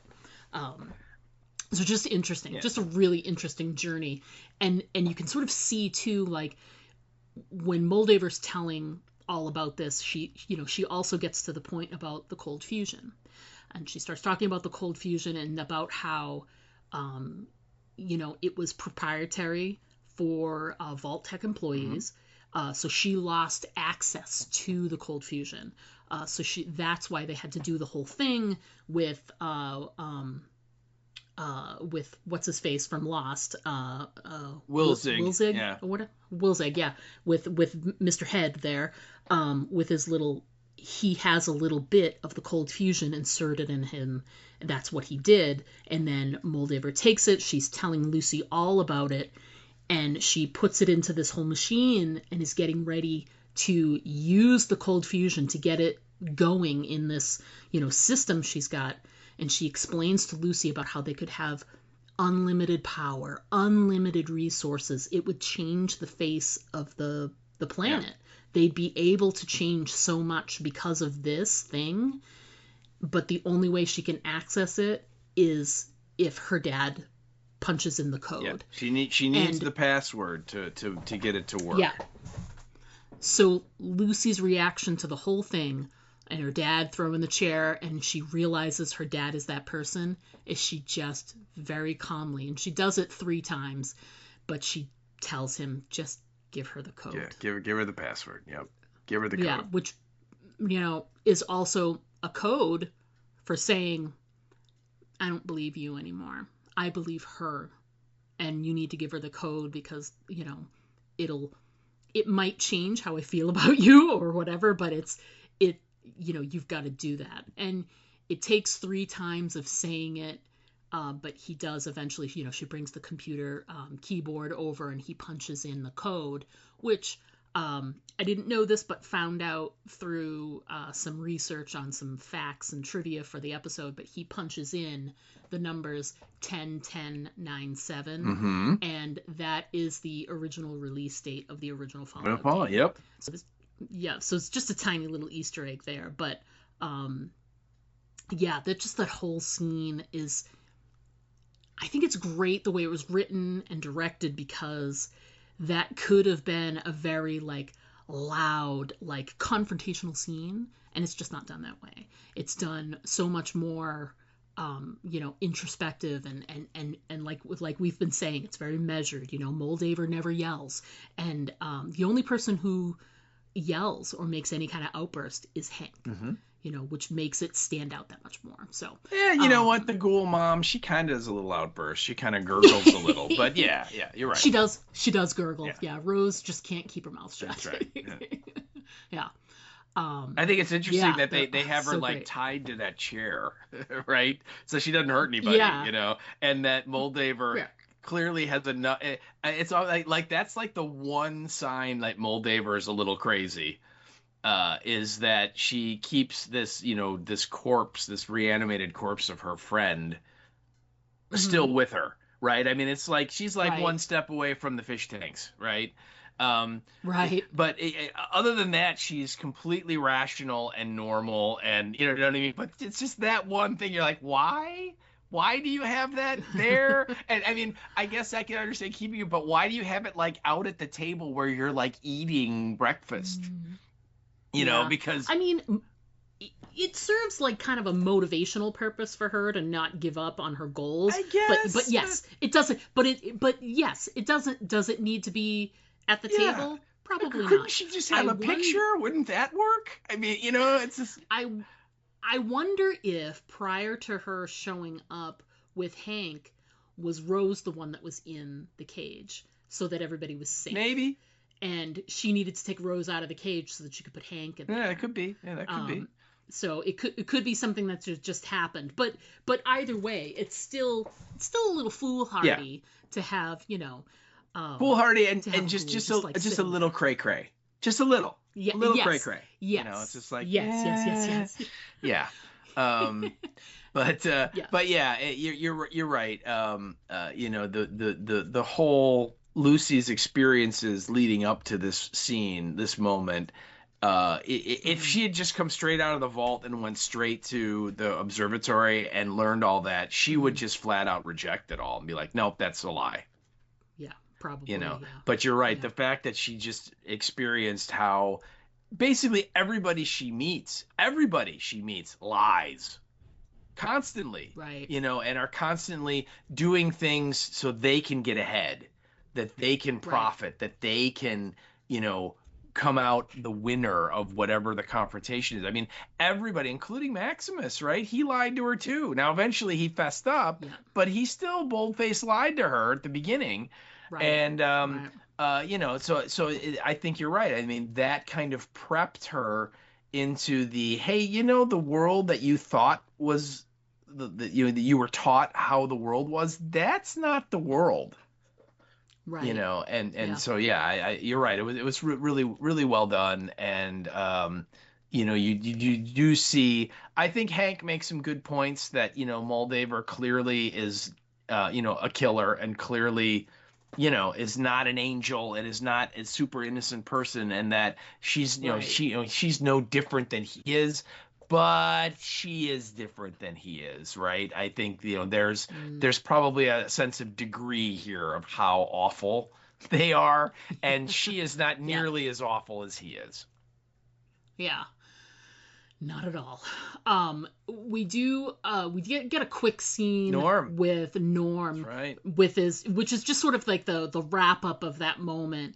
He's got all these revelations about his dad and the breeding and all of that. And, the brain on the Roomba is like, giving him all this information. And Norm has this funny moment. I gotta go now. I'm all set. I gotta go home now. Mm-hmm. Yep, gotta go back to Vault 33. Yep, and Bud's like, oh, Bud's no. brain is like, no, you can't.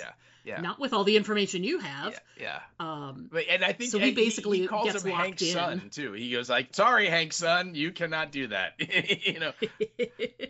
Yeah, and so his suggestion, he's like, oh, so you're trapping me in here, and he's like, you keeping me hostage or whatever, and I'm not gonna be able to get out. And he's like, yeah, I suggest that you go hang out in your dad's pod. Mm-hmm. Because there's not a lot of food in here. Not too much or food you can here. Starve to death. Yeah, not too much food here, except for the occasional very large bug. and I didn't think of it at the time, but it just went into my head, and I was like, oh, giant cockroach. Giant, rad roaches. You know it. Yep. Hey, listen, protein is protein. That's right. You can't complain, man. Yeah. So, in the list of things that I want to see more information and more resolution on in season 2 is, oh God, I've got to see what happens with Norm being locked into Vault 31 and trying to figure out how he gets out of there, if at all. Yeah. Or does he go to sleep and we don't see him at all in season 2? That's a good question. Maybe that's the setup for season 3 is that Lucy and the Ghoul and Maximus go back to 33, 32, 31 to kind of, settle everybody's hash and, get the 31 people out of there. And then they'll discover, oh yeah, by the way, Norm, he's frozen. he's a popsicle, Yeah, he's a normsicle. Yeah. Yeah. So yeah, so that's a quick little scene, and that's the end of our information with Norm for this episode, for this season. So we won't see him again this episode, and hope maybe we'll see him. Yeah, maybe. Come December, here's hoping. Yeah, fingers are so that's my wish. Yeah, exactly.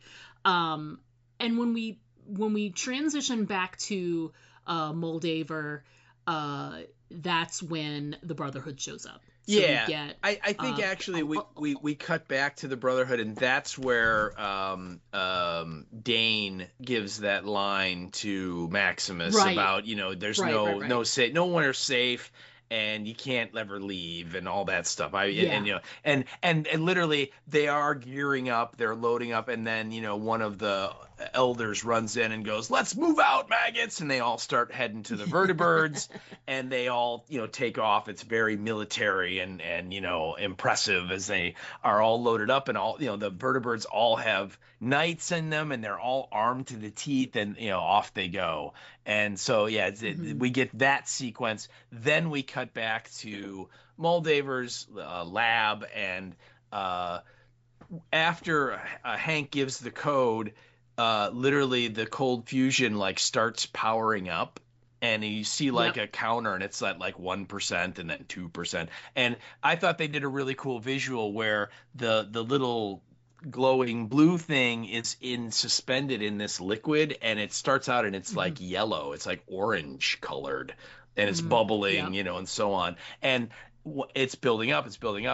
Then we cut to the scene with the Brotherhood people, and they're all loading up and going to war. Then it cuts back, and literally the gauge gets to 100%, and the orange water turns blue, just like the little blue fusion thing is the same color. And then you see the little Vault-Tec guy in the screen, and he goes, "Ready to activate." And as soon as he says ready to activate, that's when the alarm goes off, and they're like, the Brotherhood's here. They're getting invaded. But Moldaver's hand is on the button to activate it. No shit. And then the alarm goes off, and it's crap. So they go to battle stations, and then this sets up this great, all-out action sequence, and I just loved it again, because here we get another little nod to a famous older movie for me, which was Apocalypse Now, when we get the shot of all the vertibirds, coming in formation, and they're coming, out of the rising sun, basically. This big, orange ball is right behind them, and that's very much like the sequence in Apocalypse Now, where Kilgore and the air cavalry assault that position, so they can get the boat into the river, so that the movie can happen. And and again, it's a wonderful action scene, and guys are shooting missiles at the vertibirds, and some of them get blown up, and then they land, and everybody jumps out, and they're shooting everybody, and you get all this slow motion stuff where some of the knights are getting blown up and killed, and a lot of the Moldaver's people are being shot in the face and killed. I mean, it's just blood and guts everywhere, and it's very, to kind of steal ahead, it's very chaotic. It's sort of like, oh my God, how could anyone make it through this? And of course, running in the middle of it is Maximus, and he like an explosion goes off behind him, and it clearly stuns him, because you get that high pitched tinny sound, and his hearing gets very, because he's sort of in shock, and he's kind of staggering around a little bit, and Moldaver comes striding out with all of her people, and it was a real impressive sequence, I thought. What did you think of it? I think it's great too, because there were so many different levels to it, because it was, it's Moldaver's people coming out and showing that they're armed and ready to go, and they've got these, they've got some great guns and missiles that they're hitting the vertibirds. But then once the Brotherhood hits the ground, they've got the they got the outfits, the big the power armor outfits the knights wear, the armor, so so there's, the battle is pretty graphic for a bit there, but then there's another couple of levels as soon as, the ghoul shows up, which we'll talk about in a second, and it sort of changes course, and and you get all of that. So it's a really great action sequence, really, from like beginning to end, and you get all these fantastic. I loved the moment when one of the first things that happens when there's like the battle on the ground, like once the vertebrates land and the like ground assault happens, is that it's kind of gratuitous, but who cares? There's like someone is shot and their blood spatters, and they show just the blood spattering over the corn. Yeah, and I just thought it was great.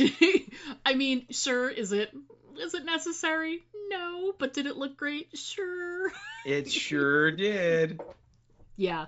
I loved a lot of this. I mean, I thought it was really good, and then it's a good action sequence to begin with, but then as soon as the ghoul steps in, it just brings it up a couple of notches. It's just fantastic.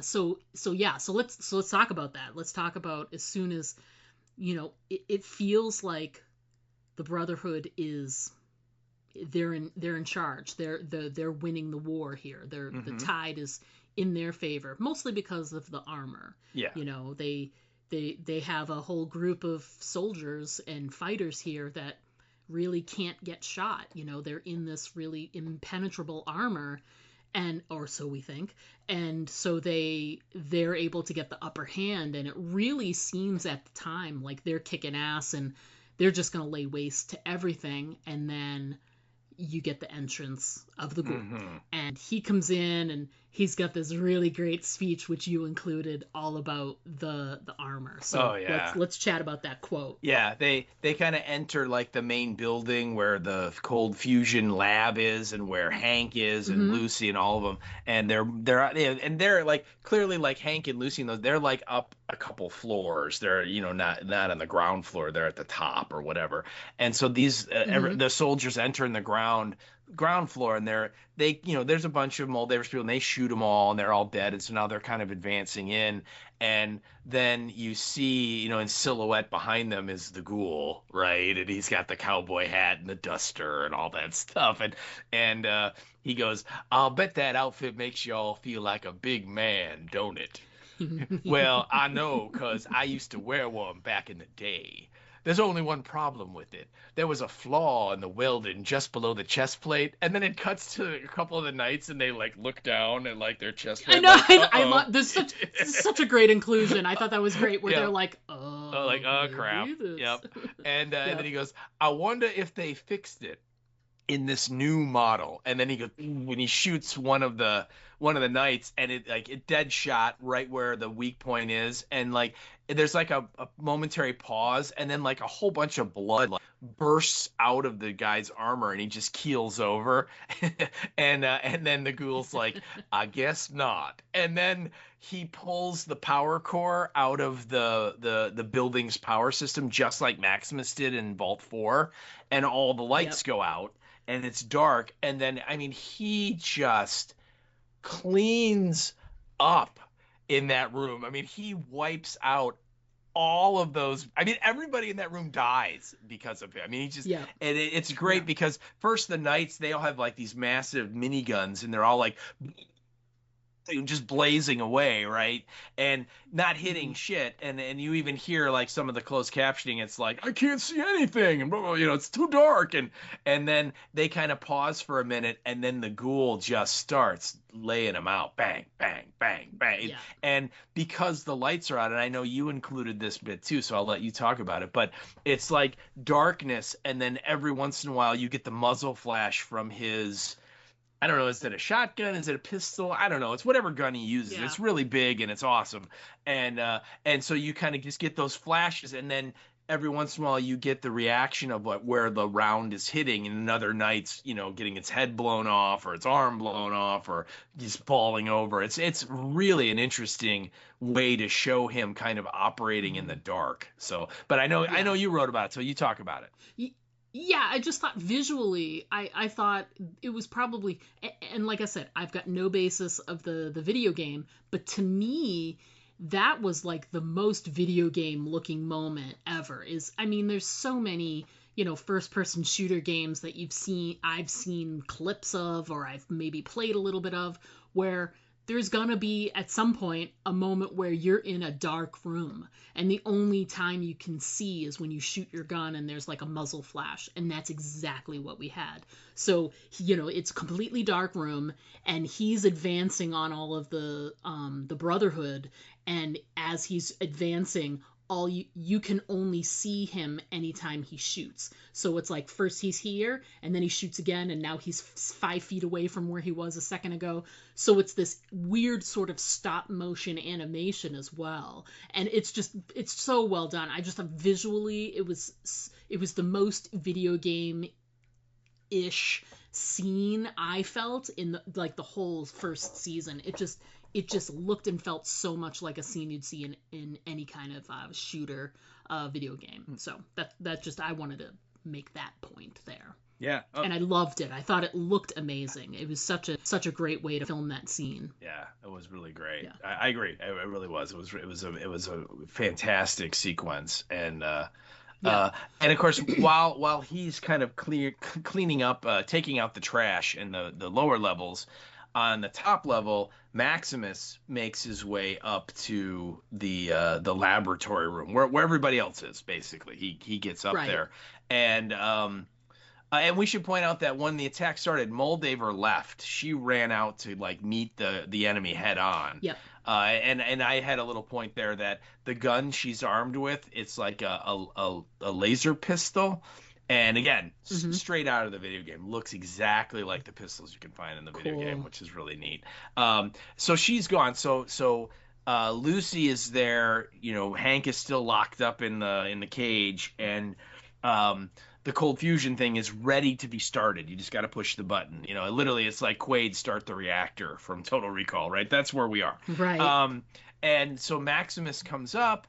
Oh no! First of all, it's great. This knight walks into the room, and it literally his head has been blown off, so it's like a headless body that's clearly in its death convulsions, and it walks in and then just collapses on the ground, right? So there's this knight armor in there, which is going to come into play in a little bit.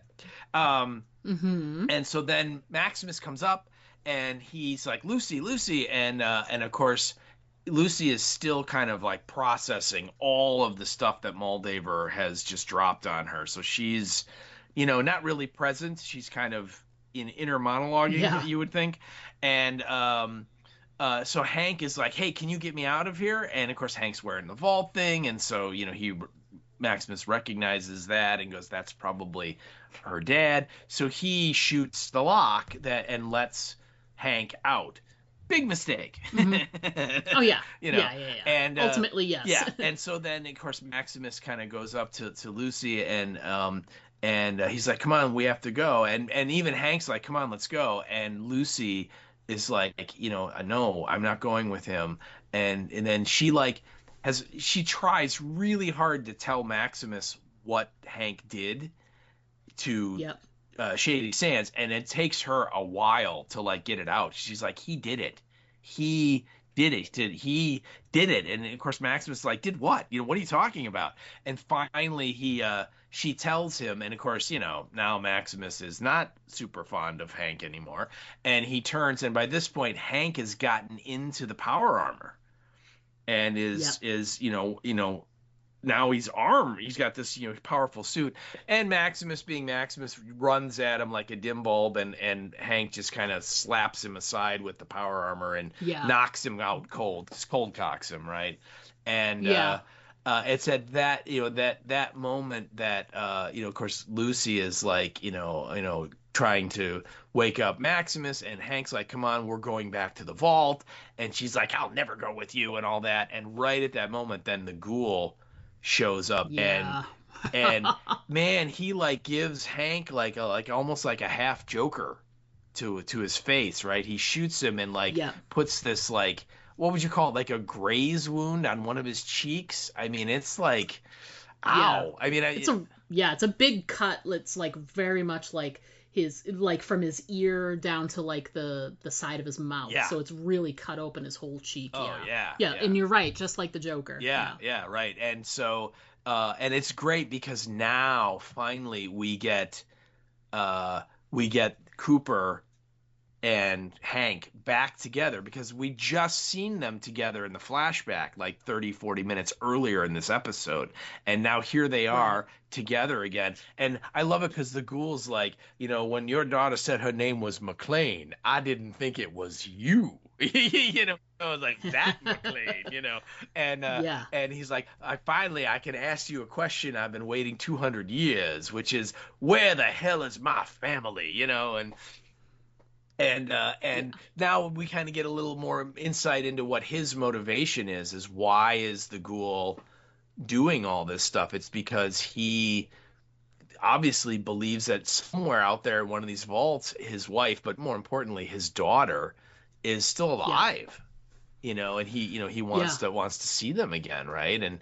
And of course Hank, basically flies away in the armor. He runs away. Like the wimp that he is. He kind of counts the number of people in the room and goes, "Yep, I'm leaving." And the Ghoul lets him go. And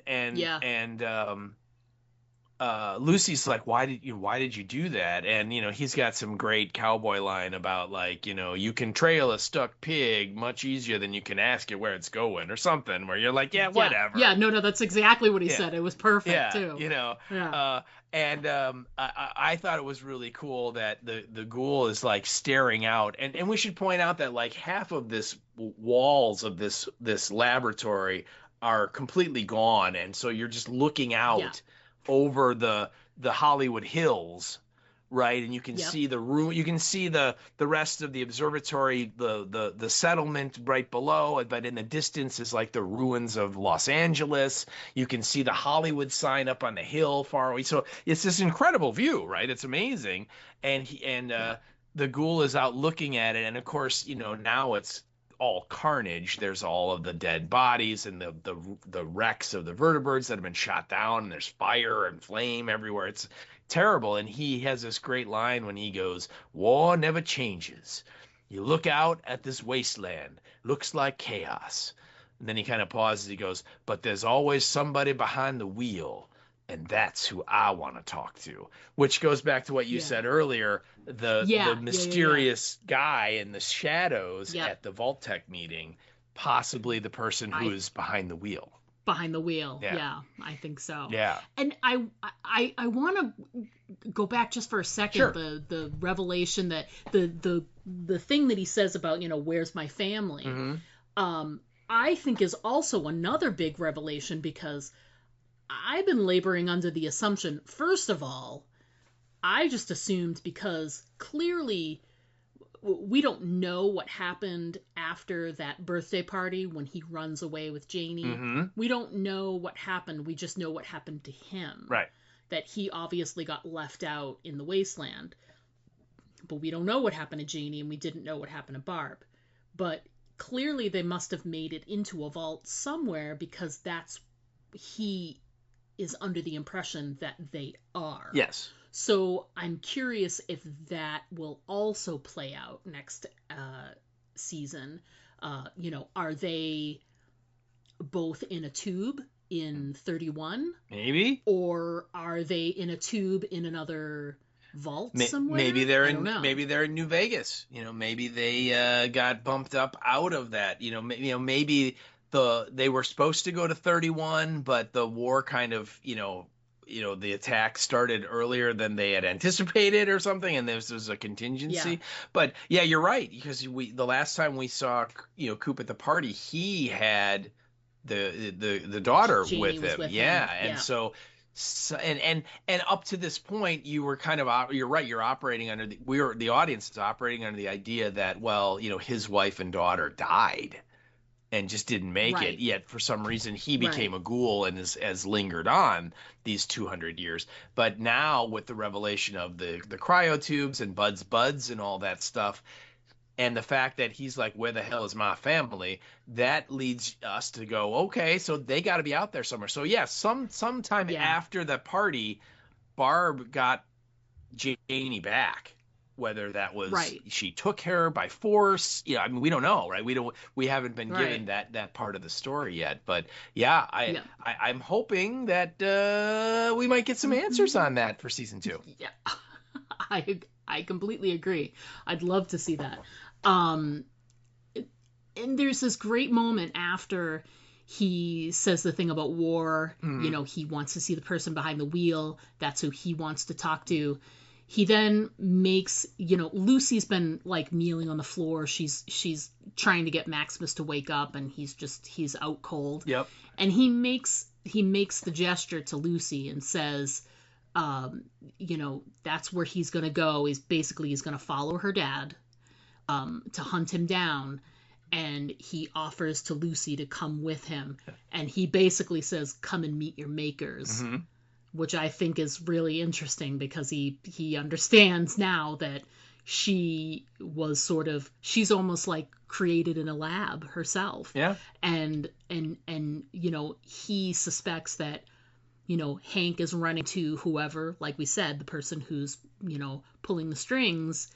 Will Lucy find out more about herself and her, and her vault by going there and get more answers.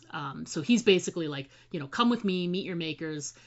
She hesitates at first. She's not sure that's what she wants to do. But she makes a decision. She holds up the gun, and for a second it feels like she's gonna shoot the ghoul. Mm-hmm. Well, she does. But she shoots the ghoul that's her mother. And puts her out of her misery. And then, gets up, brushes off herself, and takes a second and says, okie dokie. Okie dokie. But it's not as enthusiastic as the first one. No, it's a very subdued okie dokie. Yeah. So she's still, I wouldn't say her glass is half full as Lucy anymore, but she still has... It's nice that she says that, because it shows you that she's been kind of beaten down emotionally in the last 10 minutes, but she still is retaining some of who she is, that some of that genuineness, that, earnestness is still deep down inside there. It's just hidden right now because she's hurting so much and doesn't know how to express it, but yeah, I thought the okie dokie was just a great way to sort of end that all. It was great. Well, and also he the ghoul, when he's like asking if she wants to come along, the ghoul does kind of point out that Maximus's buddies, more of the tin cans are going to show up, and they're going to take this place. He's like, and they are going to take this place, and they're going to kill everybody that's here. So he's basically saying, if you don't come with me, you're gonna die. So you might as well come with me. And so they do, and they walk out. It was really great because we get CX404 shows up for people wondering what happened to the dog, because the dog was with the ghoul through all of this, and clearly the ghoul had stashed the dog somewhere so it wouldn't get hurt when he was going to wade into this firefight that he knew was going to happen. You know what I mean? So we have the dog back, and so they start heading out, and Lucy is going along. So it's like there's an alliance, I guess you could say, that has been made between the ghoul and Lucy to work together to try and find her father. They have different motivations, but the same goal. Right. Yeah. And it's interesting. It feels too like in this moment she also has more sympathy toward the ghoul. I think she understands where he's coming from, where his revenge is coming from. When he said the thing about where's my family, she understands that her whole motivation for wanting to come to the observatory was because of her family. And all of these revelations are about her mother and her dad and her family. So she's coming from this hugely emotional place, and she can't help but realize that he may be a cold-blooded killer in a lot of ways, but a lot of Coop's motivation in this, current timeline is all motivation of revenge because of his family, and he's motivated to find out what happened to them, which is something that Lucy can sympathize with, Mm-hmm. So they make, even though they're a sort of, they're an alliance that's, kind of like, quirky, like a buddy cop movie where they don't really match up or whatever. And that energy is going to be fun for season 2. Absolutely. Oh yeah. But even though they don't match up and they've had their, disagreements this season so far. Well, they did cut off each other's fingers, so. Yeah, that's true. But I think that they understand each other a little bit more now, and so I think they're still going to butt heads without question, but I think that, they will understand each other and have more sympathy towards each other. Oh yeah. In this coming season. So I'm curious to see how that plays out. Well, you really wonder, is her kind of, optimism is going to awaken more of his humanity that clearly he has not, had for a long time, right? He, has had no reason to care about anybody for a long time. And the fact that he might actually get to see his daughter again, see his wife again, whatever that relationship's at, we don't know. Is that going to be, is being with her, being with Lucy, and seeing how Lucy is so positive and so trustworthy and so, glass half full and all that, and the golden rule and all that, is that going to stir some of those feelings that I'm sure he thought were long gone, that he'd completely drowned. So it's going to be fun to watch. It really is. Yeah, I agree. We get, once they sort of leave that location, you get Maximus wakes up, and you have this great scene where with him and Moldaver, because she sort of stumbles in, and she goes over to the cold fusion and hits the button and finally gets it started. And then she stumbles over and sits next to Rose, and it becomes clear that she's been, sort of mortally wounded in the firefight. So she's clearly just like getting the cold fusion started because she needs to, finish that. And then she sits down, and she's got this great scene because Maximus does come forward, because once she powers up the cold fusion, you can see out in the distance all of these places that are interconnected from years ago with their electricity, etc. There's all these places out in the distance that light up, so you see that the cold fusion immediately makes a difference for this little community that's there, because it connects everybody and shows that, things can go back to the way they were. They can have this power source. And Maximus is just blown away. He's speechless at it. So I mean, I was just impressed that, the wiring and power grid setup from like 200 plus years ago and several atomic wars ago still works. Well, I know, who knew? Miraculous. It's miraculous. And think of all those light bulbs that are still good. It's incredible. I know. It's a real impressive effect, but I literally, I'm just like, really? You know what I mean? It's like, really? How did you hook up the cold fusion machine to the grid to power all that? Again, it's just timey-wimey sci-fi stuff. It happened, and I get it, and it's a cool effect. And I love the Hollywood sign lights up, and then underneath it says sponsored by Nuka-Cola. I thought that was fun. That's great. But and you're right. We see Moldaver, and she's like, she's like, blood's like kind of oozing out of her abdomen where she clearly has been shot. And Maximus, you're right, is like staring out at this vista of now seeing everything lit up, which probably the last time he saw it, if ever, was when he was a little kid right before Shady Sands blew up, if they had power. Yeah. Maybe they even didn't, who knows? But Right. I just liked it because he's staring at it, and then Moldaver looks at him and goes, "What do you suppose your brotherhood would do with infinite power?" Which is what the cold fusion is, right?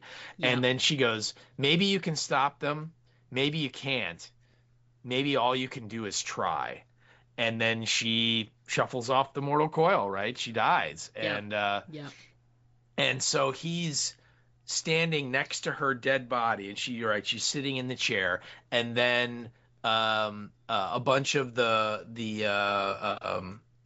Brotherhood come in to the building. Finally, reinforcements have shown up, including Dane. She's there, and Hmm. um, you know, she comes out and goes like, "Oh my God, is that the leader of the encampment?" And he kind of nods yes, and he's still looking out there because he's trying to figure out what happened to Lucy, and can he go after her or whatever.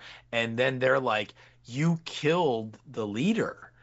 And he looks at her and he's like, "No, I didn't." And then they're suddenly like raises his hand up and they're like, "Oh, hail Knight Maximus," like, "You're the hero." And he's just like, "No, I'm not the No. hero." But they all start chanting, "All hail Knight Maximus." And I mean, it's great because the look on that guy's face, and that guy, he's had some great looks, Oh yeah. facial expressions throughout the whole season. But he literally has that like, "Oh, fork, what am I gonna do now?" Right? Because now it's gonna be even harder for him to just kind of slink away. You know what I mean? It's Yep. like, Yep. crap, now I'm like the face of the Brotherhood. Yeah. Yeah. Yeah.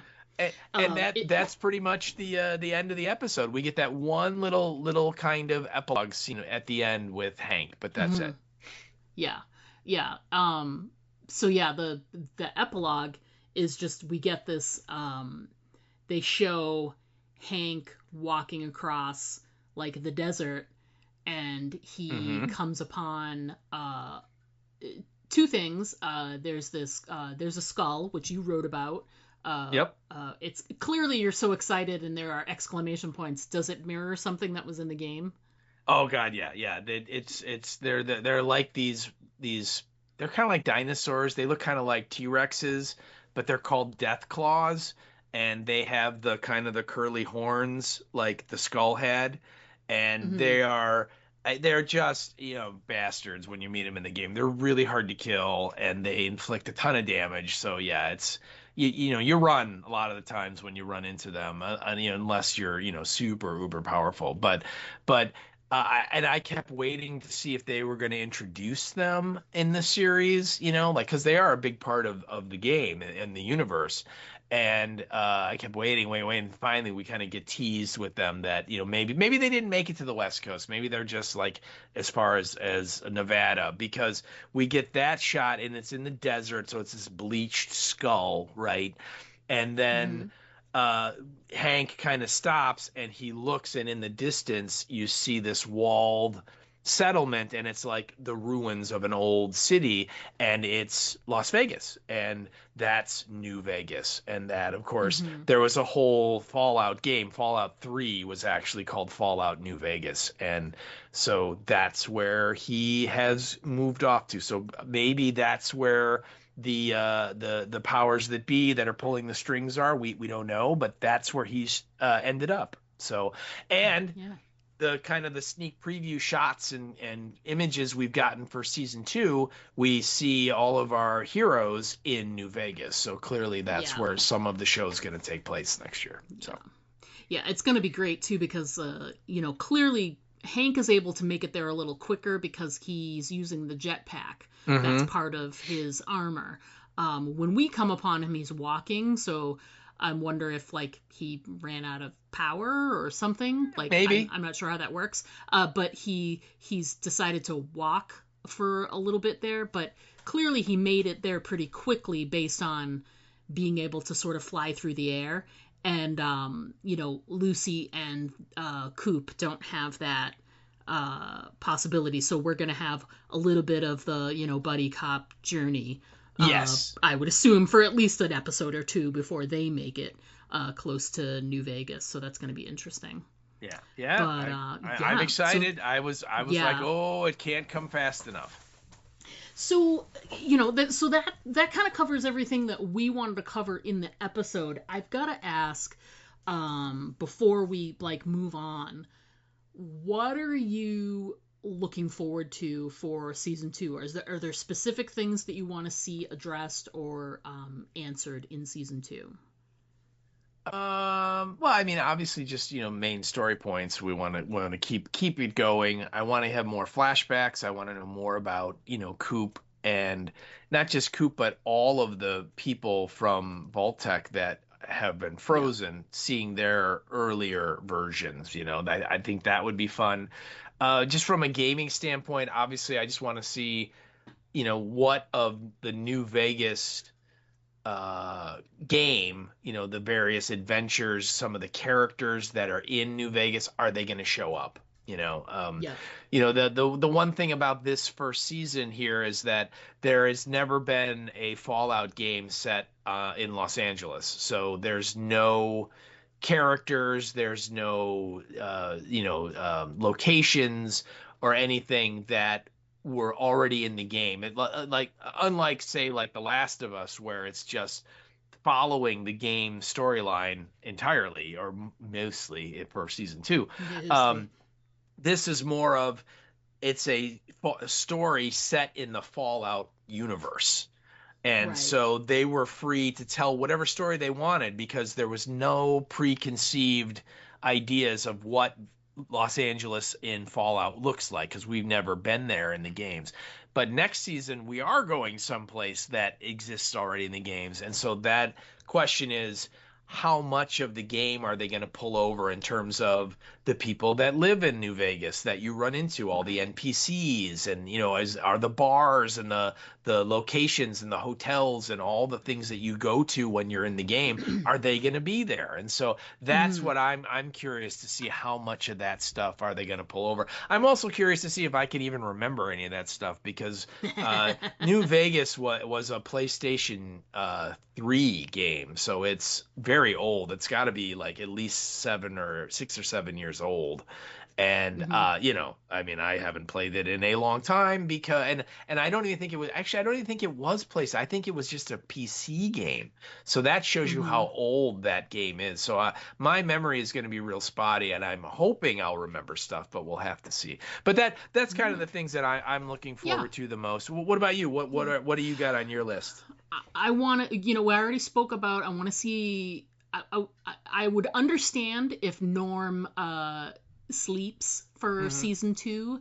I could understand that, but I'd love to see some more deep diving into who else is in the pods in 31, what's the full list of people that were recharged from 31 that are no longer there, not just Hank and Betty, but who are the others.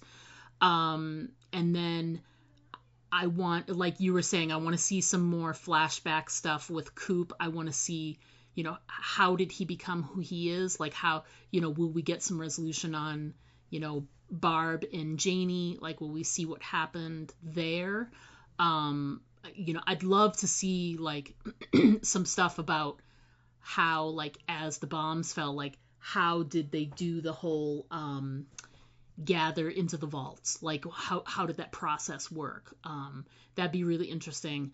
And I just want to see, I want to see if there is someone else that's in charge, and who could that person be? Is it someone that we've already met, or is it someone new? Is it that person that was observing, like we were wondering about? So yeah, there's a few things I want to try and see. Mostly, like you said, I'm looking forward to a new location. I think the idea of seeing like a sort of decimated Las Vegas strip is going to be really interesting. Visually, that's going to be a lot of fun to look at. And I'm looking forward to, I think, from season 1, all the stuff when the ghoul and Lucy were together on the journey was some of the like some of the best, like snappiest dialogue, and they have really good chemistry together. So I think that's great because they'll be able to take that and build on it for season 2. So I'm looking forward to those two being together for sure. Cool. Yeah. Is there anything that we put on our sort of list of stuff for episode 8 that we didn't get to? I'm taking a look through my list. I think I covered everything here. Yeah, I think I said everything I want to say. Okay. Well, folks, normally we would take a break at this point when we're finished talking about the episode, so that we can sort of power down for a second and then come back and talk about our listener feedback. And, we reached out for feedback on not just this episode, but how did people feel about the season as a whole. And gosh darn it, we just didn't get any response, which is sad. But for sure, folks, if you listen to this episode in your feed later and you are like, oh crap, I forgot to say something, send it to us. We'll include it in our episode next week, and we'd love to, just hear from you and find out what you thought of episode 8, as well as, season 1 as a whole. Like, how do you feel about how that all worked together? And also, if you're interested in letting us know, is there anything that you're looking forward to in season 2 that maybe we didn't touch upon? Maybe there's something that we didn't mention yet that you'd love to see. So yeah. But yeah, we didn't receive any feedback in time for the episode, so we're just gonna plow on through. So coming up next week, as you guys are aware, this week was the premiere of the Daryl Dixon show. So episode 1, we're recording this on Monday. So the first episode premiered yesterday on Sunday, the 7th. So we did mention in advance that we were going to postpone our coverage of Daryl for 1 week so that we could finish out Fallout. So that being said, next week's episode, we will be covering episode 1. Title of that episode is Costa da Morte. And that aired yesterday, the 7th. And coming up this coming weekend is episode 2. Title of that episode is La Ofrenda. And the translation of La Ofrenda is The Offering, and there is no translation for episodes 1's Costa de Morte, so I'm assuming that must be a proper name of a place. I haven't watched the episode yet because I wanted to really focus on Fallout, and I didn't want to get distracted by the new Daryl episode. So have you watched it yet? I have not. Okay. The other good thing that I wasn't sure about until yesterday, but I did check in on the app about halfway through the day yesterday, and the episode was there on the app. So much like in previous years, previous seasons, we will have the episode will likely premiere on the AMC Plus app probably right after midnight for Sunday, and then it'll play on the AMC channel later on that evening at 8 o'clock as usual. So either watch it on the app or watch it through AMC, the broadcast version, but be careful of spoilers. So you may see spoilers a little earlier in the day than you're used to because it will be available on the app. And be careful when you're leaving your feedback too. If you see it early in the app and you want to send your feedback and not drop spoilers too early in the day, feel free to send the email to us, aimfortheheadpodcast@gmail.com. So we'd love to hear from you. We'll put out some posts in the coming days for feedback for episodes 1 and 2. So yay, we're looking forward to that. I've been seeing little rumblings that it's pretty good so far, so I'm looking forward to watching the episodes. So before we went away on our respective Labor Day vacations, we went and saw a pretty epic movie in the movie theater right before our vacation. We went to the 50th anniversary, one of the re-release screenings of Jaws, and it was incredible. It was so great. It was I had pretty so amazing. much fun. It was pretty amazing. The best part about the whole thing, it was Steve and myself, our friend Jody, who goes to a lot of our cons with us, and my wife Sarah came with. But the best part of the whole night was that the jump scare for Ben Gardner's head popping out actually made my wife jump, which was so fun. Yeah. I know, it was great. It was great. But yeah, there was a lot of fun. It was great seeing it on the big screen. It was just fantastic to see all that detail, right there on such a large format. I really loved it.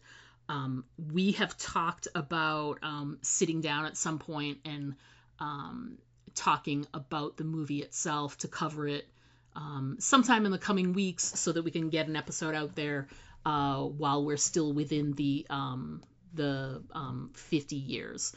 So sometime before the year is out, we're going to make sure to sit down and have a chat about Jaws. That was a lot of fun. Did you had a good time? Obviously. Oh God, yeah, it was amazing, and it was like I think I read that it was across the country on like 2,500 screens.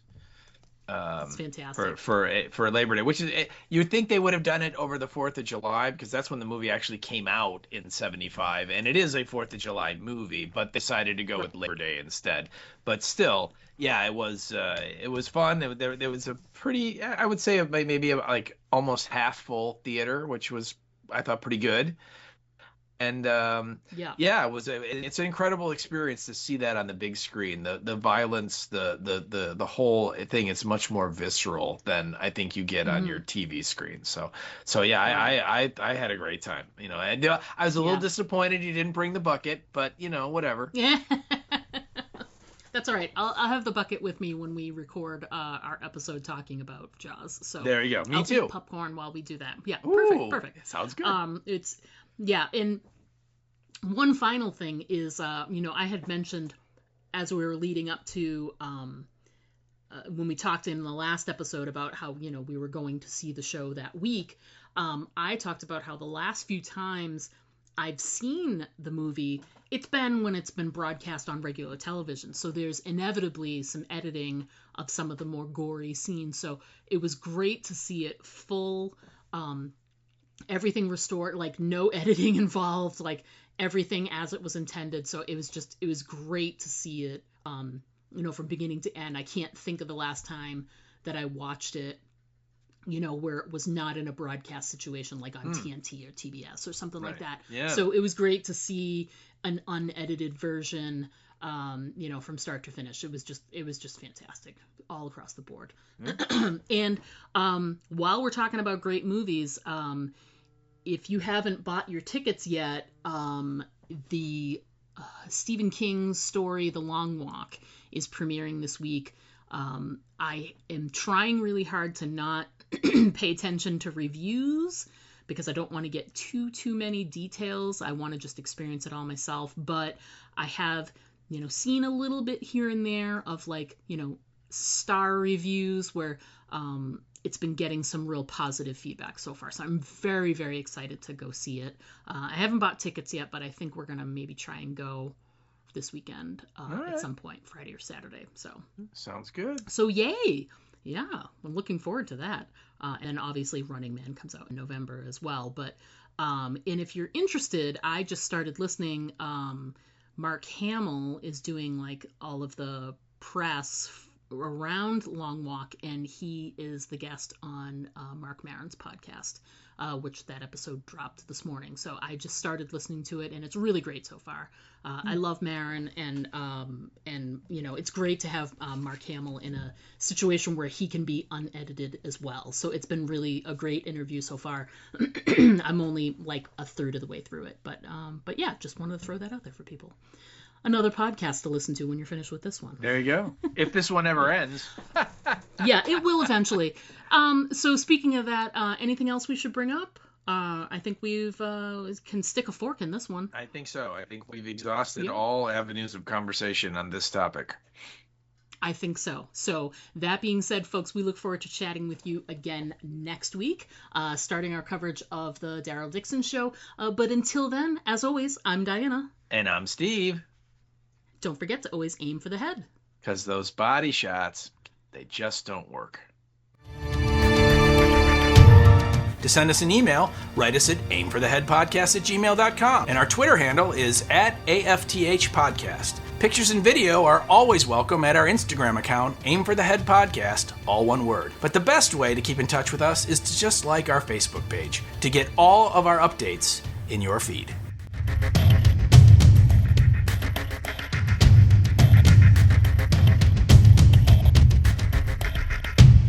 The following podcast contains spoilers, adult language, and another helping.